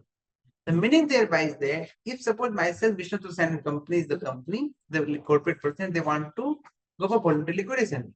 But something suit is pending before me, which I am hiding somewhere. And something comes to the knowledge of the liquidator or the NCLT, they can stop the withdrawal. Second, if they find that there's certain potential is to revival. Suppose I am not capable to run the business and I want to close the business, but somebody else is there who is more potential than me. Then even if I am going for voluntary liquidation, the proposals may come, okay, don't go for voluntary liquidation, I will be coming to the picture of yours. I will come under your shoes. So this is being proposed, not yet codified. So this is also being thought by the IBBI. Again, philosophy is the same. The government of India want the business should run. They should not liquidate it. Because if the business runs, then there is a lot of tax collection, lots of GDP is there, lots of employment is there. Government also can take the various projects, and also our earning increases. So ultimate objective is the business should be run and should not be closed. So this is the basic objective behind all the scenario. I am escaping this process. This is just a figures.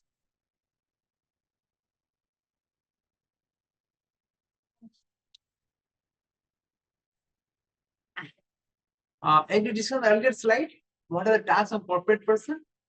The corporate is required to give the document of audited balance sheet and also give the record of 2 years, which we discussed earlier. They have to convene the board meeting to get the approval for the voluntary liquidations, and for that they have to give the declaration of solvency, and they also support the documents, and they also file a GNL2 with ROC with respect to directors' declarations. So if any corporate person go for liquidation and they opt for that, they have to intimate the ROC by way of GNL2, general forms. After the approval of the board directors meeting, they have to go for the convening the general meeting to obtain the members' approval by passing resolutions and appointing IP as a liquidator. And this is required to appoint within 4 weeks. So first board meeting, then general meeting. Director declaration, then general meeting with respect to appointment of the liquidator. For that, because this general meeting, so they have to file the MGT 14 with a special resolution to the RC.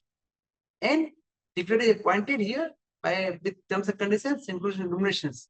So as per resolution in the general meeting, they have to mention with the liquidator and what is the cost to be paid to them. So this is the agenda taken in the general meeting.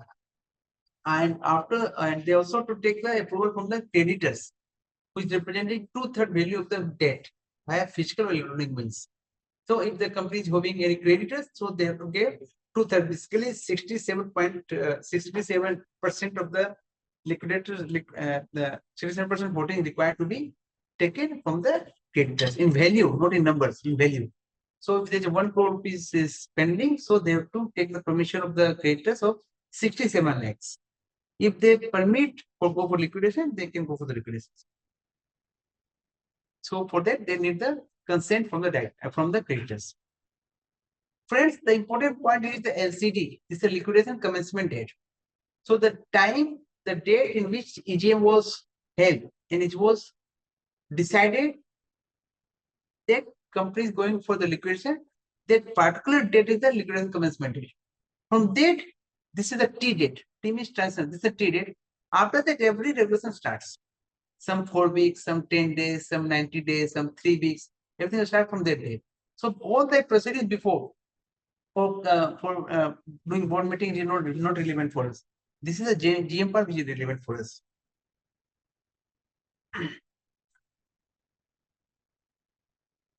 Here, to notify the board and ROC for this purpose, they have to give the announcement done as Form A by the liquidator.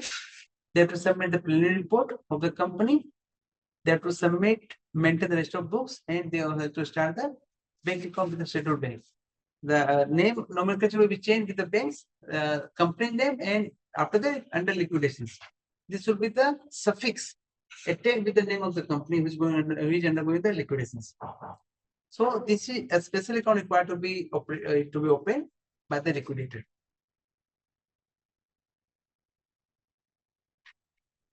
This is the part of liquidators task as we discussed earlier. A status report they have to submit. They have to submit NCLT 1 with liquidator statement, which they feel if any fraud is there. They have to file the final report, which is submitted by the IBBI and ROC and corporate person. Apply to NCLT for order resolutions, and the last date is the dissolution date when the date NCLT passes the dissolution orders. So this dissolution order is passed by the NCLT, and when it is pronounced and certified copy is taken from the honorable NCLT, this dissolution order is required to be filed with the INC 28 to the ROC. So this very caution point here is that suppose NCLT has passed the order, they have reserved the order to you, and but they have not pronounced. So till they pronounce the order, your liquidation is finalized. And once they pronounce the order, you have to get the certified copy. Even if you put certified copy, it is not completed until you apply to the ROC. You just see what is practical example. Until that you file the NC28 in the order of the NCLT, the name of the company under the master record of the ROC will be written as a under liquidation, not liquidated. So until it is liquidated, it is not finished. The company is not finished. It is still alive. So it is very much required that all the persons should first take the order and immediately file within 30 days to the Honorable ROC, Registrar of Company, for the purpose of getting this company completely completely dissolved. So you must take care that it doesn't expire. This is the process timeline. You are asking what the process of timeline. So this is the process timeline. One precondition is that there should be default. Second is board meeting. Third is general meeting. General meeting you have to give with the order resolutions for the purpose of liquidations. Fifth is the creditors approval. After that, public announcement. After that, you have to notify registrar and board. This is the continuous process of liquidation as initiated by the IBPA. After that, you have to start liquidation proceedings within 30 days of the claims. You can also go for NCLT for the purpose of extension of the time. Initially, if liquidated process is not completed within 12 months, then they can hold a meeting of contributories, and within 15 days of expiry of such period, they can also apply to the Honorable NCLT for the purpose of getting another extension of 12 months. So if the extension is given, the ultimate time will be 2 years. Otherwise, 1 year is proposed. So it depends upon the volume of the transaction, volume of the assets, any fraud is there or not, proof is there or not. So it is dependent upon the situation. Suppose any company is having only say mutual fund or say fixed assets or say case or say bank, so they have nothing. So this tax company can be maybe completed within 6 months or 4 months. But some company having a lot of conglomerate, there are a lot of asset, land and building, plant machinery, and other transactions. They may also go beyond 1 year.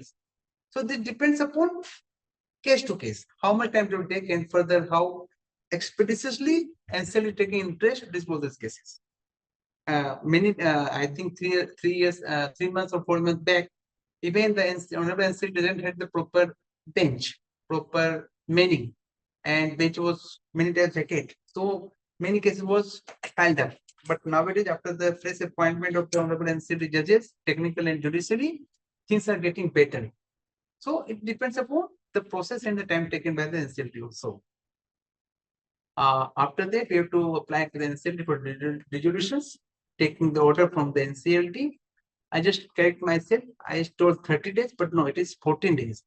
After getting the order from the NCLT, we have to file the order to the ROC within 14 days. And we have to reserve the records up to 8 years. So this is the timeline of 12 points, which give the process and just a step-by-step proceeding, how the liquidation starts and how it finishes. So, does the liquidator become the CEO like in CRP? Does the assets and the liabilities now is it possessed by the liquidator in case of voluntary liquidation also? Is it under his custody? Can you just ask once again? I couldn't understand properly. I said that is the liquidator are the assets handed over to the liquidator after in case of voluntary liquidation, meaning that do the management lose control and the liquidator becomes the person in control of the assets or of the company and No, liable madam. for No, madam. The thing is that this is voluntary liquidation. Suppose I want to voluntarily liquidate myself, then I will appoint one person in between who will take care of everything. So my balance sheet is going on running properly, and all the assets are liquidated, and it comes to the special bank account, which is run by the liquidator. So all the assets will come to the special bank, all the liability paid by the liquidator also. So the particular bank account is run by the liquidator and not by the shareholder. So in this way, you can say, of course, things are under the position of liquidator. Yes, you can say this thing. Okay. During this, Yes, sir. yeah, during this process of voluntary liquidation, Sir. if somebody wants to take over the unit for a price and continue it against the interests of the original promoters who want to go on liquidation. That as I mentioned, na, ki in case of voluntary liquidation, IBBI is thinking to codify this process also, but still did not codify it.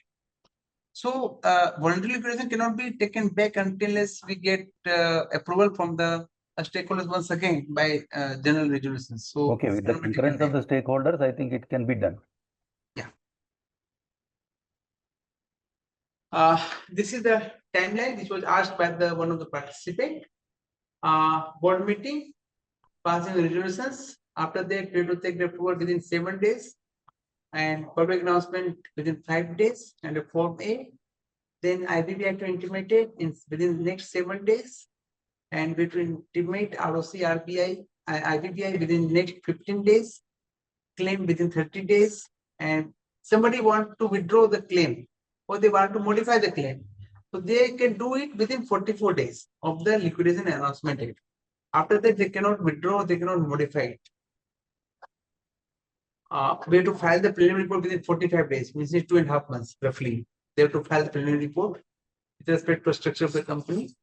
They can also liquidate company has to verify all the claim within 60 days, this is 2 months, and they have to reject the claim within the next 7 days of the closure of the verifications. And they can also submit, they have to submit the preparation of list of stakeholders within 45 days or extended by the 75 days with 30 day actions. And by this way, the time runs. So this is a process which is already mentioned in the time slots of the voluntary liquidation regulations. So anybody can go and take this paper there. These are the various forms and records which is required to be maintained, and they can be asked by the liquidator from the corporate person while they are opting for the voluntary liquidations. This is Form A is the public announcement, Form B with respect to claim, Form C with respect to claim as financial creditors, Form D with respect to claim from the work person, Form E with respect to claim for the authorized representative, and Form F for the purpose of claim other than the above persons. So these are the different forms which are used for the purpose of filing the claim before the voluntary liquidation in the case of liquidate before the liquidator.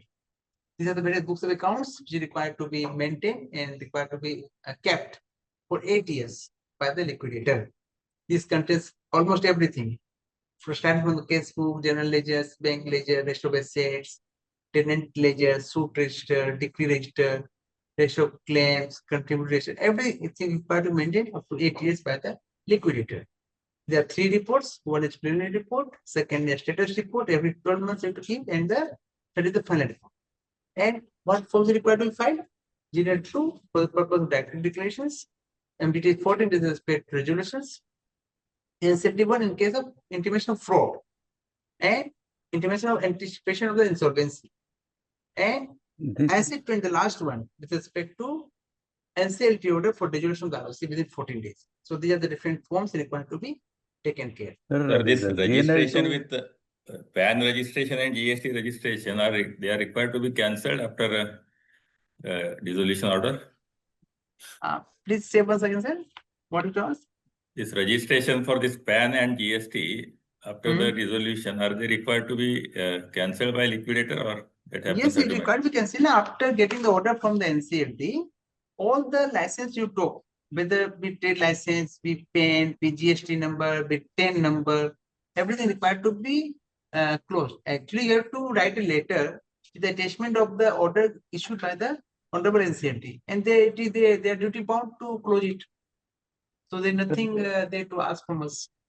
The filings to I mean, ROC. sir, this has to be cancelled post dissolution order, correct? Yes, post dissolution order, of course.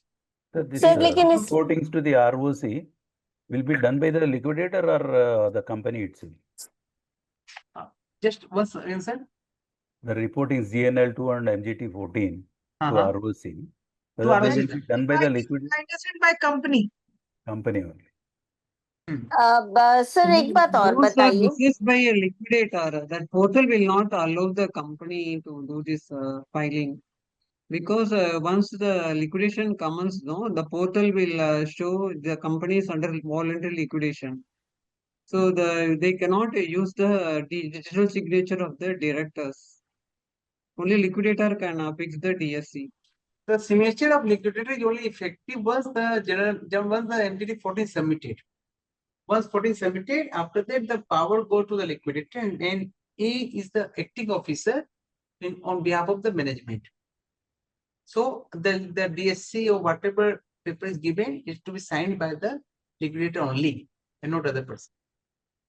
Sir एक बात बताइए कि ये जब voluntary liquidation होता है तो in the practical aspect should be first seek an NOC from the GST and income tax and other applicable laws की ये सारा पोस्ट फैक्टो इंटीमेशंस होता है बिकॉज हो सकता वो क्या होता है ना मैडम, जब आप लिक्विडेटर को अपॉइंट करते हो तो लिक्विडेटर सबको चिट्ठी लिखता है कि भाई आपका कोई ड्यूज है, जो अपने क्लेम की बात की ना, देखिए फॉर्म में जो क्लेम है ना, हाँ नहीं नॉर्मली देखा गया उन लोग रिस्पॉन्ड नहीं करते in case of at least respond नहीं करते तो उनको पैसा नहीं मिलेगा, जो टाइम लाइन खत्म हो जाएगा ना, मतलब 45 डेज का या नहीं लेकिन फिर वो आपकी रजिस्ट्रेशन कैंसिल नहीं करेगा बाद में लिटिगेट करेगा करना पड़ेगा उनको. They are bound to do, they can not avoid the order of the NCLT. NCLT is constitutional body, they can not do that if they have not. हाँ, बस they may ask, yes, but they may ask कि liquidator ने उसको चिट्ठी time से भेजी कि नहीं भेजी.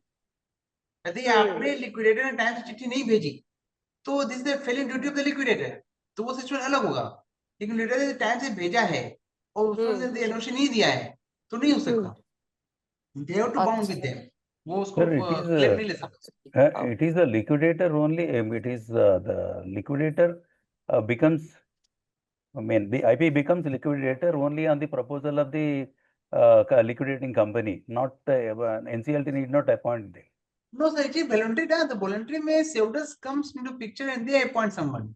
So there is no concept of interference by the NCLT or the admission and all is not there. Not there. Only not there. But then NCLT will be approached only at the fag end of the process. Sir, this is the. Mr. Tulsian, I have one question. In fact, balance sheet. Yeah. Anyone have any question? Yeah. Can you take my question? I'm Ravi Bansal from Delhi. In case of the GST, sir, you are not properly audible, sir. Ravi sir, आपकी आवाज नहीं आ रही. Is it okay now? I just request Tina थोड़ी madam. आवाज बढ़ा दीजिए Ravi sir आपके. Tina madam. Okay now, is it okay now? A bit better sir. Better है, बताइए. In case of the liquidation, in the matter of GST, in fact, GST department always say you please surrender the GST first and then get the cancellation order, then dissolution order will be passed. This is the practice, in fact, in GST department.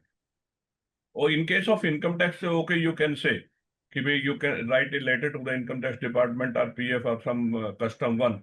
After the dissolution order, then you file a dissolution order.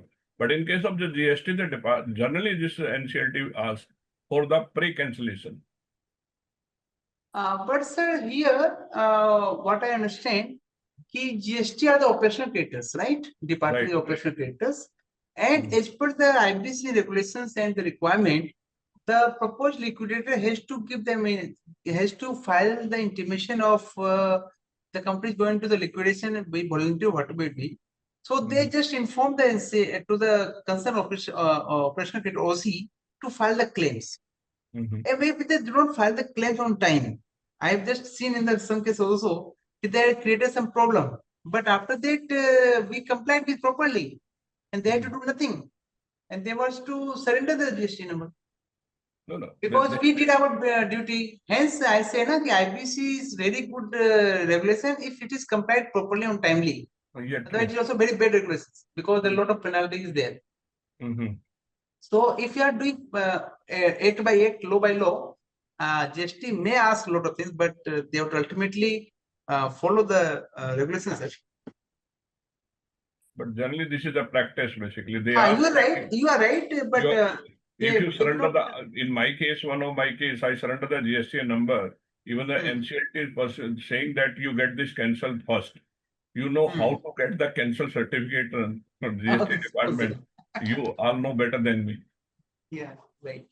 Petka difficulty comes, sir, because they don't understand many times. They don't understand. They go by their own way. So, of course, there's certain integrity there, but ultimately our order will persist. They will supersede all the provisions of the GST. Thank you.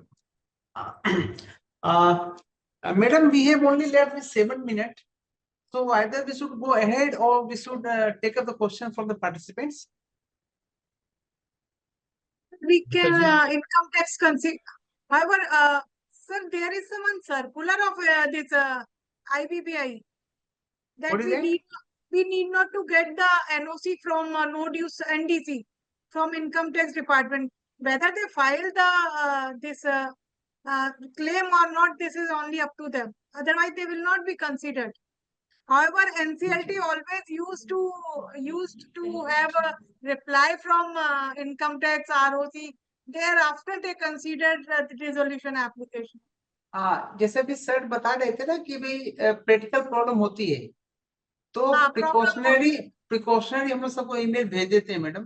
भेजने से क्या होता है ना कि जब NCLT पास में जाते हैं ना तो जैसे आप देखे होंगे जब भी कुछ सरेंडर करने जाते हैं एनसीएलटी में तो वहां लिखा रहता है कि 30 डेज के अंदर एनओसी नहीं आई तो इसको डिल माना जाएगा। ये एक्ट में भी लिखा हुआ है।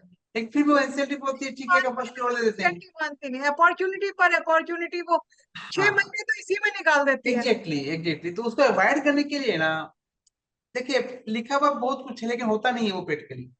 तो बेटर है कि कंप्लायंस कर दें।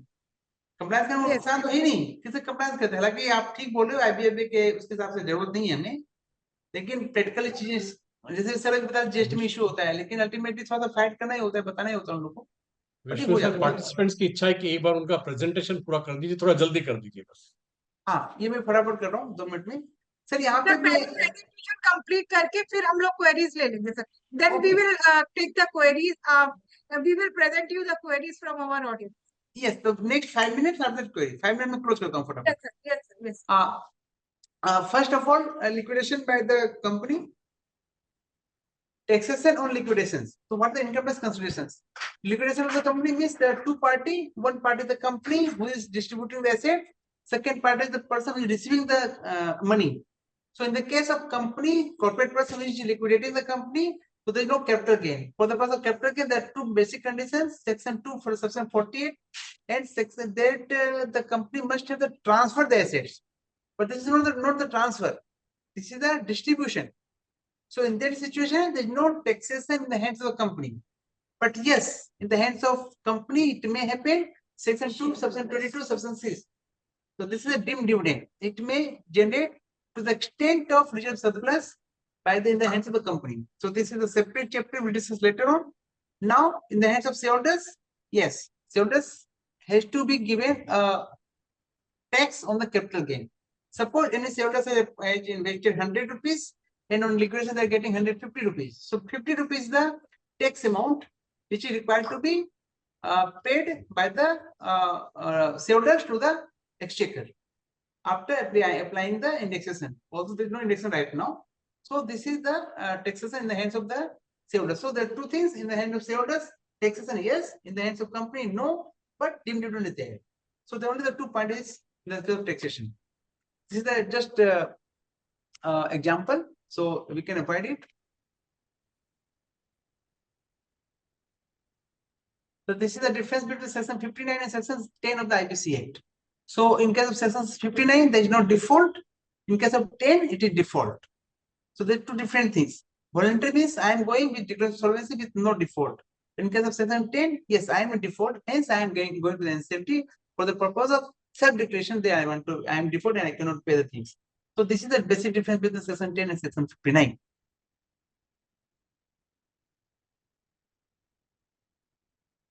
This is the application filed before the NCLT, practical situation. Certain questions required to be passed by the Supreme Court and High Court and the NCLT. Sir, 1 minute, sir, one query, sir. So if we make the repayment of that, distribution towards share capital that will not be liable for taxation in the hands of the company. Correct, no, sir?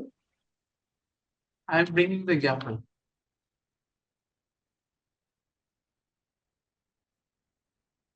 Just a minute. Let me go. Yes, yeah. If company is making payment distribution to the shareholders towards share capital, for that distribution, no tax, I mean no TDS is payable by the company. Sir, Correct? read out the first paragraph of this section.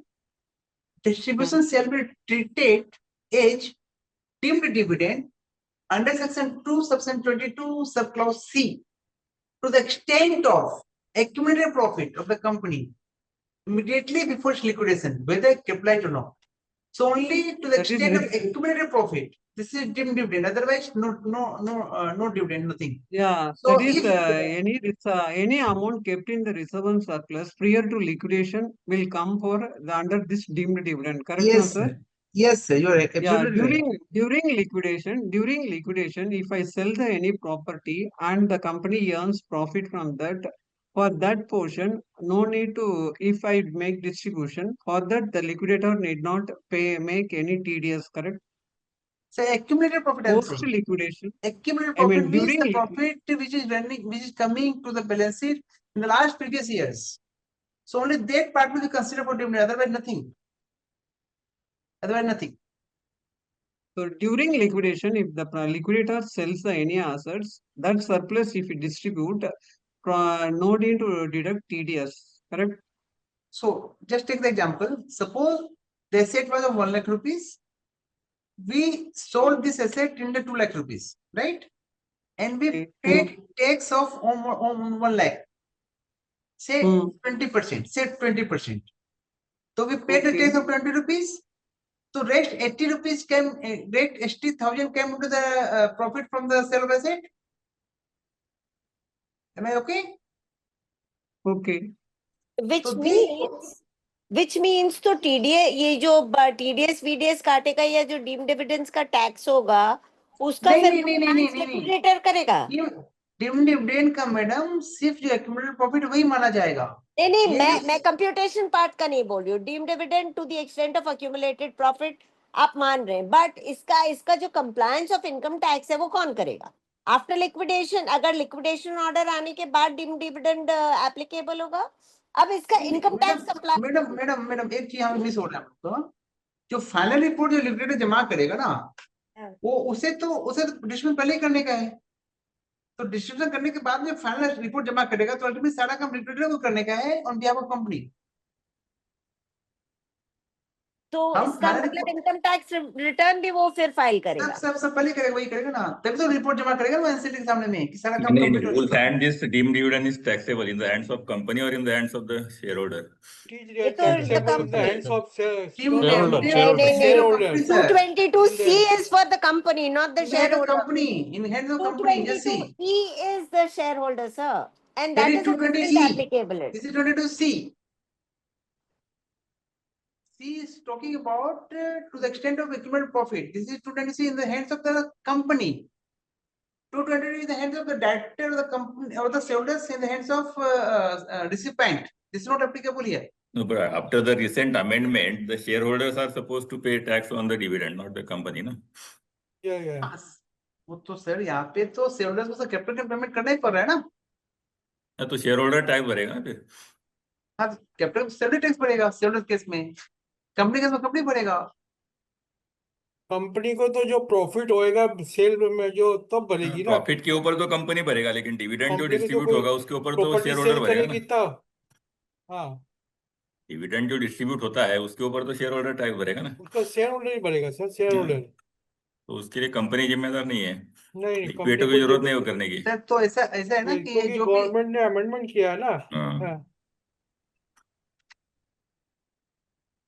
तो capital gain के ऊपर company भरेगा लेकिन dividend के ऊपर share holder भरेगा एकदम सही है सर अगर कंपनी डेजोल्यूशन में चली जाती है बेसिकली वॉलंटरी या दूसरी डेजोल्यूशन में जाती है अंडर सेक्शन 54 बाद में अगर कोई लायबिलिटी अराइजन होती है रिगार्डिंग द इनकम टैक्स या जीएसटी या some custom then basically who will handle all this departmental inquiry. Sir, Director is not there.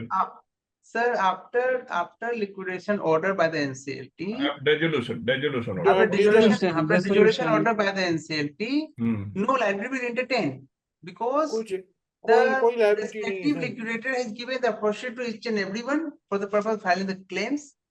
They also have sent for the financial auditors. Even somebody is sleeping, then who will take the responsibility of the sleeping person?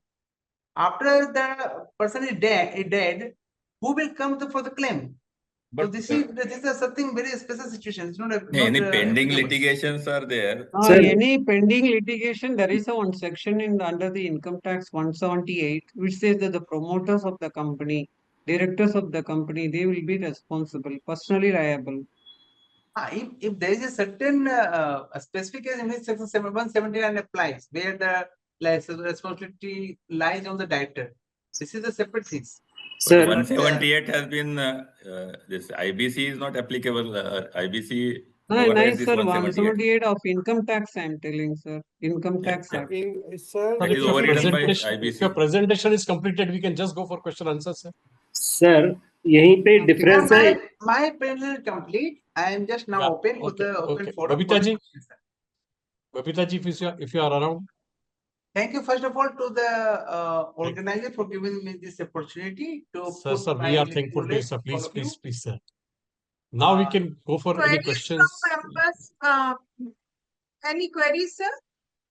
Babita ji देखिए कुछ questions हो अभी और तो और if you are there नहीं है मेरे पास. Sir, there is one question. Section 8 you have cleared. And what about the Nidhi companies?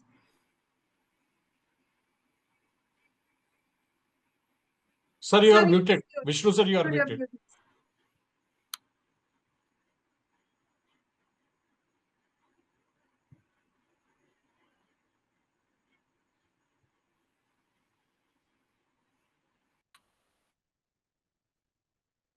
कुछ प्रॉब्लम हो गई है उनके वहां पर. Yeah, it is open. Yes, sir. Yeah. Yes, sir. Yes, you are asking what the please tell me. Hello.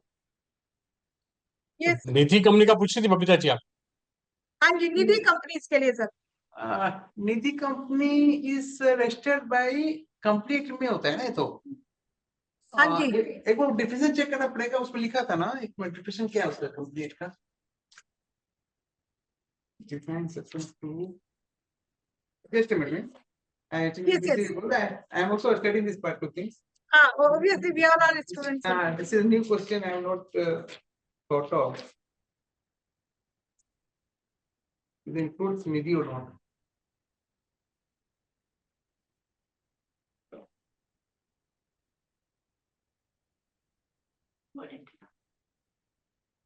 Company, private company.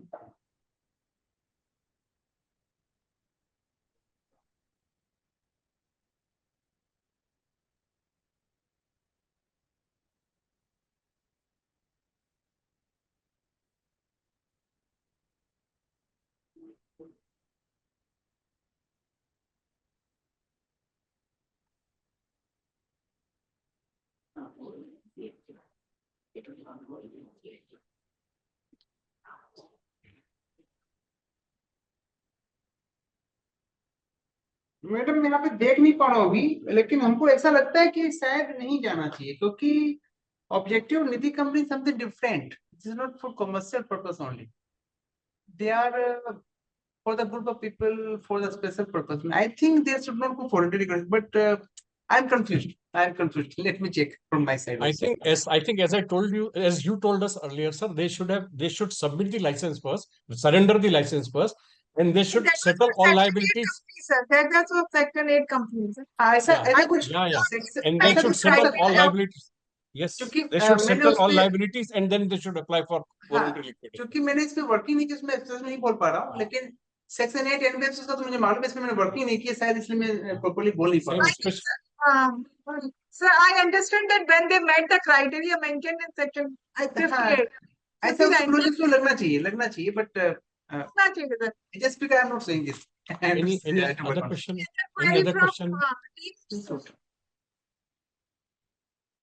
Any other queries, sir? That's what I'm looking at. Or if somebody wants to ask, we have 5 minutes for questions. If somebody still wants to ask some question. Sir, kindly share the PPT on our WhatsApp. We will give it to the members. That PPT is very informative. And now, friends, I do not find any queries now. Ma'am, you will be sharing that PPT, to all the participants? Yes, all sir. the Yes, sir. Yes, sir. Yeah. all the Thank groups. you. We have IP net group, whatever we have, we will share the PPT to all the group.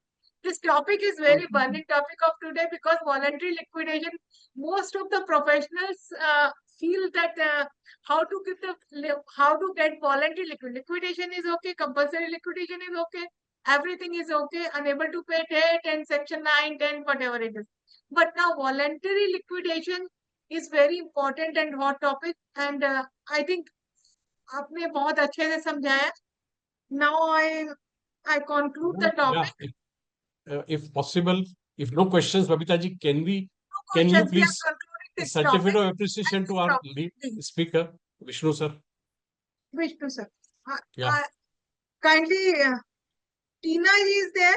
No, she has just left. How I think do we get this PPT? We will share in all the groups of our IP net groups. Okay, ma'am. We will share that on all IP net group. And now, convey my thanks to Ashish sir. He's my guru. He's my mentor. He is guru for many of us, sir. Yeah, you are right. he has very intense knowledge. उनका आशीष बहुत लोगों के साथ है. हाँ, आशीष चाहिए उनका. बिल्कुल. Now we present the. Now Tina is not there.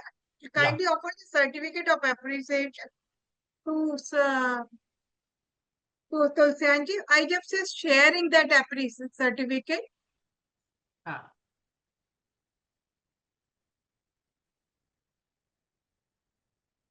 Sir, if you permit me. Sir, please. About these Nidhi companies, I have gone to ChatGPT, and it has come like this. Even though a Nidhi company is a company under the Companies Act, its nature of business, taking deposits, lending to members, brings it under financial service provider, making it ineligible for voluntary liquidation under IBC unless specifically notified. True. Now, Miss, we have two speakers, one myself, one is Kasi sir. He clarified one question. Thanks to GPT, man. ChatGPT. ChatGPT. Sir, but I am saying you ChatGPT is very dangerous, sir. Because everybody is a one university, this is a ChatGPT university, which is not have authentic data. So in case of legal maybe interpretation, some we cannot light it has thrown. Than. Okay. Yes, Thank sir. you so much. Thank you so much for inviting me. Yes, sir. Yes, sir. Please share. Is it visible? Yes, ma'am. Yes, very much visible. Yes. Then, sir, Tina is not there. Yeah. Now I am. Sir, if session over, sir, the original will be sent to you, sir. To your no, sir, no problem. What I'm saying, here the session is over right now, and I am holding one IBC conclave 4.0 in Kolkata in Taj, Bengal, in the month of August 30th, 30 August. So I invite each and everyone who can be possible to come, please come, or tell your people in Kolkata regions, western regions to come and join the program. And we are also holding Golden Jubilee Conference in the month of November 21-22. So all the chartered accountant company secretary, other advocates, they can also join the program. So give me the opportunity to serve all of you. And if you want to come here, I will be love to host all of you. Thank you. Thank you, sir. Thank you, sir. Thank you. Thank you. Give your IP note, sir. Mobile number, sir. Give your mobile number. है क्या madam अगला IP net का कुछ है announcement? Announcement IP note. Anybody from IP note? Sir, that will be next webinar on 26 July. Okay. That will be on 26 July. We will share it. What's the topic, madam? topic Yet that to be will declared, sir. decided, Yet to be declared. not checked. Yeah. We are from Central. So do you also have a topic other than IBC? No, we have only Related to IBC. IBC. Related to IBC. Only IBC.